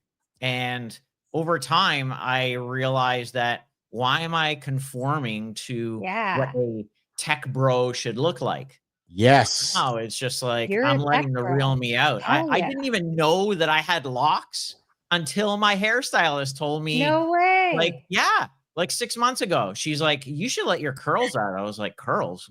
What the fuck are you talking about? Yeah. Well, so and most importantly, and Jimmy, I got Anthony's photo up here on the horizontal feed here. Most importantly, Flynn, the guy has, I think, the greatest smile on LinkedIn. Well, let's see it. Like, check it out. I appreciate you, Keith. There is not a smile that shows up in your feed. There's not a smile that shows up in your feed. It's not going to put a smile on your face if you don't see Anthony Savalas. I'm telling you, man. I'm like this dude. And so when you talk about fashion, Anthony, so when I was building ICUC, I love fashion myself. I kind of adopted like the rock star persona, and I was all about John Varvatos and dressing fashion. Nice. Fuck the typical bro or suit stuff. I was all about, you know, putting the nice clothes on and showing up. I love Varvatos. Oh man, love Varvatos stuff, right? Yes, yeah. I got a funny story. I appreciate Anthony's setup. The lighting. I know. Got the back. Like this doesn't happen very often on the show, Keith. We can we get guests like this. Yes. Hello. Hi. I'm here. How are things? So this is a nice change. Yeah. So one of my other careers was I was a trainer for cloud. And because of it, I had to get a nice mic, good sound, and of course the lighting. So I spent a whole bunch of time and realized that I was still playing it small. So this Boxing Day, I went all in. Nice. I got the key light. I got the Stream Deck. I already have the Rodecaster, so I'm good to go. Nice. Well, listen, Jimmy, we're going to put Anthony back up on the screen here. Listen, we celebrated Anthony a couple weeks back here in the Creator Spotlight. Flynn, he's your neighbor. He's just down the road there in Toronto, Ontario, Canada. We do this segment called the Creator Spotlight every single day around this time on the show. Why? Because there's some humans doing awesome work on the platform, and we just don't spend enough time celebrating them. So I figured, hey, let's start celebrating folks. We came across Anthony's work, his smile. He helps leaders create workplaces where people love showing up using honest courage. He's a keynote speaker, leadership coach. He's all about speaking the truth, showing up authentically, and leading with courage. I thought we could take a few moments, Flynn, to get to know Anthony for a few minutes, get to know what he's all about, because I know we celebrated him from our point of view, but we didn't get to hear from Anthony. And then as we wrap up the segment with Anthony, he's got somebody, Flynn, he's got somebody who we're going to take the big old community spotlight, Creator Spotlight, and shine it on them as well. But Anthony, before we get into that, human, let's talk a little bit about you, my friend, first of all. Talk about yourself, Toronto. What should folks know about Anthony Savalas? Well, for a long time, I was a person that was focused on people. I love people. I love showing up for them. And for a long time, I thought about what would it be like to focus on people in the workplace, especially in tech, where a lot of us are working remotely or hybrid. And so we don't really get to have that connection.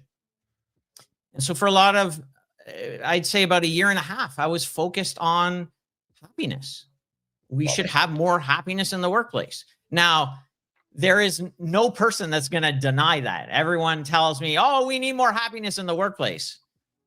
But it was too high of a concept. It was too fluffy for people to actually grasp. Yeah. How the fuck do we do this? Yeah. So I got to a point where I'm like, you know what? I need to go one step deeper. I need to figure out what is the catalyst to happiness. And this is where I spent a lot of time digging into what that would look like. And so things like empowerment, things like authenticity, courage, trust, care, all these things started to come up for me. And that's when I was like, how do I describe this best? And this is where I came up with the concept of honest courage. And so honest courage is all about facing your uncomfortable truths about yourself. I love it. About other people, about your situations, and being able to show up and act with integrity.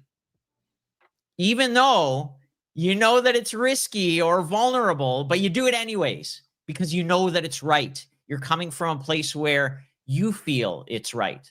And so when people do this, when people act with honest courage, this is where we can show up to workplaces where people want to come to work. You know, you hear so many stories about people being forced to go into work. Well, what about having a mindset or a place where you actually want to go into work? You want to hang out with the people that you work with. You want to tell other people about your weekend and the things that you love the most. And, you know, looking at it from a people perspective, because this is what makes workplaces so great. This is what makes us want to go into work. It's not just the work itself, but it's the people that we work with, the people that we can connect with. Flynn, now I am taking this concept not only worldwide on stages, but I'm also coaching others, coaching leaders, coaching people on how to act with honest courage. I love Flynn. it. I have so many thoughts. You know, I have so many thoughts, Key. My brain is already bursting. I'm already like, we're going to message and we're going to go for a coffee. We are down the street from one another. We shall be friends. So you are my friend, and I have decided. Yay! Anyway, yay! We did it. It's so I haven't worked in corporate for a long time. My wife still works in corporate in the fashion world, and she talks a lot about this, but nobody has a way to articulate it. So one, I love that you've taken this idea and this framework and you've turned it into something that people can articulate. You're owning it. We talk about building a personal brand. You're owning this concept and what it means to you. But what you're really saying to people is honest courage is when you know your authentic self, not just like this idea of authenticity, which is bullshit. When you truly know your authentic self and you believe it, you have a much easier time showing up and being able to implement honest courage.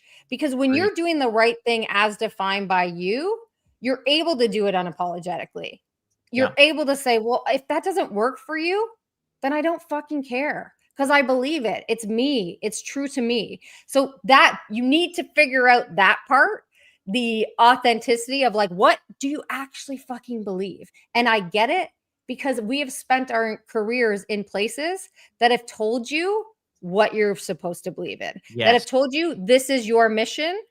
Everything you do is around this mission. And we've told our brains, that's me. But when you separate yourself from that identity, who are you? That's what you need to figure out. Yeah. So it's bang on. And with that, the backstory to this all was I was showing up authentically, unapologetically, with a big ass grin on my face, big bow tie on. And I always showed up with a great attitude. And, you know, those people, there was a ton of people that would shit on me. A ton of people that would say, oh, give him a month, he'll feel just as miserable as the rest of us. Fuck that. I want to come into work happy. I want to feel like I have a purpose, like I'm doing something. And so when I started to do this day after day over a course of so many years, I had a leader actually ask me, Anthony, how the fuck are you always so happy? What is your secret? I want to know. And it had me go down this rabbit You had to hole. go back though, right? You didn't know the answer. You were like, I don't know. I just do it. And this was, like I said, I thought it was, you know, how do I come up with a formula or a recipe for happiness? And I came up with a concept that worked called the happiness blueprint. And it was too surface level. I needed to get deeper. I needed to get into people's hearts. And with honest courage, that was just, I woke up literally 1:30 in the morning. I was like, oh my God. And I started writing like crazy. Oh, that's the best. And it goes to show people too. And I've experienced this myself. There's one thing about having a concept. You have to tie it to something that people are willing to pay for. So I experienced this. I love storytelling. I love the personal story side of what I do. I went to market initially with, I'm going to help you figure out your story. We're going to do that together. And then we're going to be out. And nobody bought it because they're like, I don't know. It's not that important. It wasn't tied enough to the outcome. So I started selling personal brand.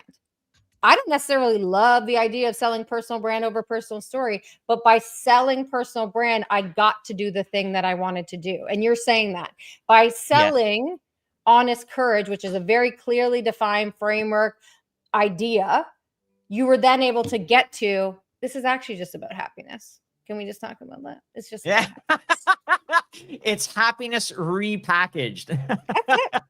So here's the tough question though for both of you, actually. And before we get to the creator spotlight, let's needle to a tough question. So happiness is fluffy, smiles and happiness.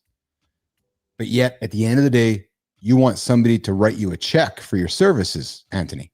Yeah. How are you monetizing happiness? I wasn't. That's the whole thing. And for the first time, I'm going to admit this out in public. Oh, hold on, Jimmy. Hold on. We got to get the cut here. All right. I haven't made a penny in 9 months because I was trying to sell something that people would not buy. And this, That's actually and this had weirdly me fitting. realize that I needed to pivot. I needed to figure out either another spin on happiness or what is it that I'm really trying to say? Because this is how people responded. Yep, pretty much. I mean, That wasn't to say your idea was invaluable, though. no, not at all. And that's what a lot of us think. It's telling though, right? And there's a lot of lessons here, actually. Business lessons here. There's, man, a lot of lessons, because you can have a concept, you can have an idea, but as Anthony said, 9 months, nobody's paying for it. At what point you're like, oh, okay, I guess this is not a product that somebody's willing to open their wallet for. Exactly. Huge lesson, Anthony. So yeah, it was tough. I cried a lot. Yeah. And I battled with myself a lot, but in the end, it was just like, if you can't sell it, then what's the point? Unless you're running a mission or something that you care about so much that you don't care to make money. Sure. Great. But I'm on a mission, but I also want to feed my family. Yes. Yeah. How did you turn your initial concept, Anthony, into a framework? How did you take it from this idea into a sellable asset, which I think, and maybe it's presumptuous for me to say framework, but it feels like that's what you've created. So Honest Courage came from a coaching session with my coach. Shout out to Antonio Neves. Sup, Antonio? He's a keynote coach, and I was reading this book called The Wealthy Speaker. And in it, the author said, if you're not getting referrals from your talks on stage, and I've spoken all over the world, I've spoken in Finland, Lithuania, Amsterdam, Toronto, the US, everywhere. And I was not getting any referrals. And so the author said, if you're not getting any referrals from your talks, you need to revisit your talk. So I was like, hey, fuck it, let's do it.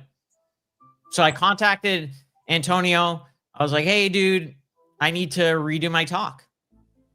And so he goes through this concept called cleaning out the garage, which is, all your deepest, darkest feelings on what you're trying to say. And we came up with all these different things that matter to me. And, like I was saying before, things like authenticity, empowerment, trust, care, human connection, these things, and resilience, these things matter to me. And so I was thinking on, how am I going to package this? How am I going to take all these concepts and put them into one thing? And that's where I fell back to my most authentic self, and I looked at my values. I don't know if you two have a list of values that you go by, that you live by, but I have a list of values, and my number one value is honesty. If you can't be honest with yourself and with others, what the fuck are you doing? It's interesting to hear you say it, Anthony, because I created what I call the Business Athlete Manifesto, which is my 10 things that I wrote down, created a 14-minute video, and it's how I will lead you. It's who I am and how I will lead you. When I work with somebody, or I'm going to work with somebody, I invite them to watch the video, because it's like me standing in front of you naked going, okay, here's who I am. Here's what I'm all about. Here's my values. If you agree with them, we're going to work well together. If you don't agree with any of them, we're going to struggle. Yeah. And that's probably been the greatest thing that I've ever created, Anthony, because it's basically Hey, Flynn, when I met you, I'm like, hey, because it was like, hey, here's my script. Like, here's what I'm all about. Here's how I operate. And then Flynn, we worked together, and we even worked through an exit together. And I'm gonna go on a limb here to think that I'm hopeful that you're gonna agree with me that you saw me live my values that I put out there. Totally. How I treated you, how I went through, how we worked together, how I communicated with you. But that was important to me, Anthony, because it took me, it was my 40s before I wrote that down. It was 45 years old, 46 years old, where I finally had the courage to say, here's who I am, here's what I believe in, here's how I'm going to lead you. Like me or don't like me, but this is what I'm all about.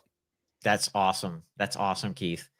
So yeah, I started from honesty, and I was like, what am I trying to say? How am I showing up? And when I put honesty and courage together, it really, I guess you could say it made sense. It made sense to what I was trying to achieve, what I was trying to say. And I looked on the internet to see if anyone else was talking about it. And to your point, like, I mean, nobody was talking about it. So I'm coining it. I'm owning it. Good for you. Good for you. Yeah. Honest Courage with Anthony Savalas here this morning on the Live with Keith and Friends. We're on the community corner.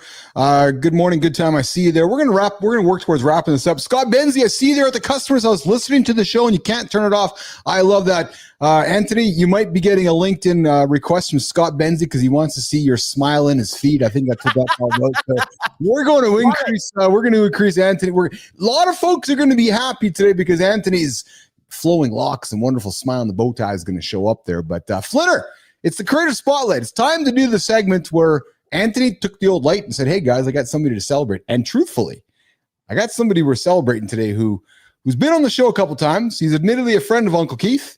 And he's somebody who I was talking with Jimmy. He was like, are we going to celebrate this person? You go, we got the name from Anthony. I'm like, yeah, let's do it, man. We'll have some fun with it because this person who we're going to celebrate is going to be surprised by the fact that we're celebrating him because he's not going to be expecting it all. So Anthony, well played. Well played, my friend. So today we got somebody who's got and actually Flynn, you're going to love this too because, and actually Anthony, are you on Notion? Anthony, are you a Notion guy? Yes. Yeah. So did you see yesterday they launched Notion Faces? I heard about it from Liam Darmody. Yeah. So I got caught up in the whole thing as well. And then when I Flynn's nodding. And then when I got caught up in it, I know how Flynn is so focused. Like Flynn does not battle ADHD at all. She's just a one focused motherfucker. And I said to myself, I know how I can completely wreck Flynn's afternoon to Anthony. I'm like, he tagged me in it. I was like, you piece of shit. Why would you tag me in something so wonderfully distracting? And I loved her comment because she's like, why did you tag me in something so wonderful, distracting? Because that's exactly what Notion Faces is. But the point I'm getting at is because I was introduced to Notion Faces by the fellow that we're going to celebrate today on the Mornings in the Lab Spotlight. Creator Spotlight. He's a chief operating officer, chief financial officer. He creates great content day after day after day with some liquid in his hands. He always calls out some fella over in London who has a wonderful red beard, bald head, creates a great dancer. He danced on New Year's Eve in front of the camera for us. This guy's produced 40 plus strategic events to drive key company KPIs. Flynn, the guy's raised $7 million for a Mark Cuban-backed startup. No hints going on here. This guy started his career in the worlds of accounting and finance. He's working on TV shows for LinkedIn. The guy is all over LinkedIn. The guy might be one of the most honest, authentic, repeatable, time and time again creators on the platform. He's not Justin Welsh. He's not Jay. He's not Lara Costa. He's somebody who comes from a whole different vein on the LinkedIn planet, who does all of the work himself, and I'm not suggesting nobody else does.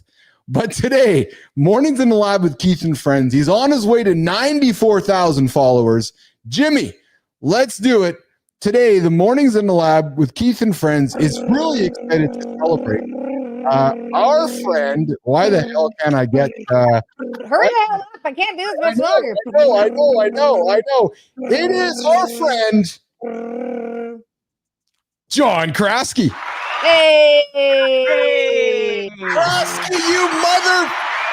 We are celebrating you here today with something that I don't know you're not expecting. Johnny, do you know Anthony? Anthony, do you know Johnny personally? Yes, I do. Yeah, so let's talk about Kraski for a quick second. Why are you celebrating Kraski today on the platform, Anthony Savalas? Yeah, so what can I say about John? I mean, he's always been honest. He always shows up for people, and he's just an all-around nice guy. I mean, I've never met him in real life. We've exchanged some DMs, some video DMs, and he's always just been so supportive. Yeah. Always. And, you know, I love to reciprocate that supportiveness. And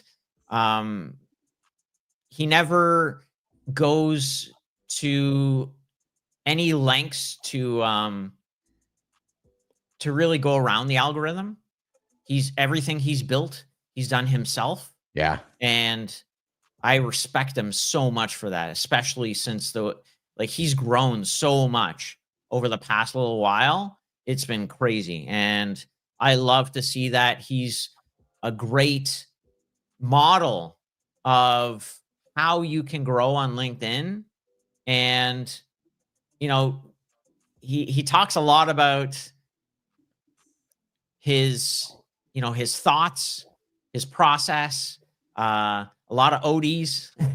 For those of you who don't know, that's the drink that he always comes to the camera with. And he just keeps it real. That's why I love him so much. Well, and Anthony, it's great for today's conversation because today's early in the show, we talked about strategies to cut out people who like, why are you so worried about what others think about you? And look at Kraski's post, right? He doesn't give a fuck. Exactly. I had a lot of haters over the years. They told me I was too old for Canva, but I continued to learn Canva and blocked out the noise, right? And here's the thing, guys, is that, and Flynn, we talk about it often. So many of us get so focused on what I got to create, Don't overthink it. Go to John Krasky's profile and recognize, like, John, I love you, man. And what I'm going to say is just truth. Anthony, I believe the guy's harmless. Like, if you can't find humor with having John Krasky in your feed, like, just go and dig a hole and go somewhere else. Like, honest to God, like it's just, there's no rocket science going on there. He's going to bring levity to your world. He's going to bring laughter to your world. He's going to encourage you. He's going to empower you. He's going to put stuff in front of you that you're going to say, what the fuck? And you know what? He's a harmless individual that shows up every single day, creating great content on the platform. And he's a lot of fun. And I just think there's not enough of that on the platform. So Kraski, we're celebrating you here today. And not many people know this. Flynn, you don't know this, and Anthony, you don't know this, but the creator spotlight in many ways was birthed through John Krasky. When I started the show, he created some carousels of folks that he was celebrating. I'm like, hey, this is awesome. I had him on the show. We talked about all the folks, and then I spun that off, frankly. I'm like, you know what? We're going to take what John's doing and add our spin to it and do it even, I don't know if it's better, but do it differently. And, so John was the one who was celebrating creators all over the platform. And I took what he was doing and said, you know what? I love what he's doing. Let's go and make that our own. So Kraski, we are celebrating you, brother. And you know how it works, Johnny. You're going to have to come on the show now to celebrate somebody else. But Jimmy, that means we're going to have to fucking change the show for Kraski because he doesn't get up early like us. So he's going to be like, hey, Keith, can I negotiate later? Exactly, right, Flynn? Like, oh, can I negotiate later? No, Kraski, you can't negotiate later. It's not a negotiation. So there you go. That's our creator spotlight this morning on Mornings in the Lab with Keith and Friends. We're here celebrating John Krasky. We are in overtime. We're wrapping up here in the next minute. Anthony, thanks for hanging out with us today. Was this your first time on the show or experience? It was. But you know what? I want to come back. Yeah. Good. So I know it was your first time on it, but you were exposed to it when we celebrated you, right? And have you had a chance to tune in and see it since then? And yes, you see the vibe we're building here. It's a show for men like you and me, my friend. I love it. Awesome. Listen, you come back and hang out with us again? Definitely. Are you a Leafs fan or not a Leafs fan? Talk about running and nipple chafe. I'd love that. Yeah, we'll come back, talk nipples and chafing and so forth, and we can talk about my jets being better than. You don't know anything about nipple chafing. Don't even up in here. Don't even. You can't. So true story. I did an Ironman back in 2012. Maybe you do know about nipple chafing. Okay, I understand. Know about nipple chafing. Yes, I take it back. My apologies. You do know about it. Oh man, I will tell you, as we walk out of the show here, I was excited to have Flynn on the show because ever since Flynn has been, Flynn's got a lot of things going on in her world, and we're very supportive of that. But as you guys know, Flynn's spending a little bit less time with us here on the show, but we're still going to kind of weave her into topics. But Flynn, ever since you've left, we have not had a female back on the show that has been open to talking about vulvas with us. So we're still looking for females that are happy to talk vulvas, on this. I'm just telling you, man, that's just how it goes here on the show. Talk about what we have. Let's just use the words. I have children, Anthony. So it's a big concept that we call our body parts what they're actually named. I'm with you. We got to Anthony, you got kids? Yes. How many kids? 2. I have a 10-year-old and a 30-year-old. You don't have a 30-year-old. I do. But, hold on. I got to stop the fucking music here. Hold on a second here. Jimmy, hold on. Flynn, how old is this guy? You got a 30-year-old? Like, what are you, 35? What did you have the kid when you were 5? Like, honest to God, you got a 30-year-old kid. I do. Dude, I don't know what lighting you have. I don't even know. Keith is never speechless. I don't know what you're drinking. I don't know the lighting you have, but to have a 30-year-old and look as handsome as you do, my brother. I appreciate you, dude. Holy smokes, man. Jimmy, I'm looking to bring the age of the show down younger. I just might have to have Anthony replace Uncle Keith here as the host because all of a sudden we're going to have the fashion element's going to go 30-year-old. Wow. And how old's the little one? My little guy's 10. Oh, so you had a little gap, eh? I'll take 20 years off, honey, and we'll go for the second one. Different woman. Oh, okay. Well, there you go. It's the And Scott Benzie's like, it's the bow tie. So Flynn, the bow tie worked twice. So Anthony brought the bow tie. You're looking for a younger look. Give it a bow tie some locks. I'm actually 50 years old. Wow, good for you. Well, Johnny Anderson turned 53 today. I'm 52. You're the young puppy on the show here, man. Good for you, brother. Good for you. Will you come back, hang out with us, Anthony? I appreciate you so much. You tuned into the show. Absolutely. Awesome. Tell all your friends you're on the greatest morning show for men coming out of Canada. Mornings in the Lab with Keith and Friends. Definitely. All right. On behalf of Anthony Savalas, Christina Flynn, myself, Keith Bilous, John Anderson, Marty Fitt, Lauren, Jory, Scott Benzie, Jimmy, Tommy, everybody on the crew. Love you guys. We'll see you guys tomorrow in the Loop, 8 o'clock Eastern time, right here. Mornings in the Lab with Keith and Friends. Get out of here, Jimmy. Hang tight, Anthony. Hang tight, Christina. All right.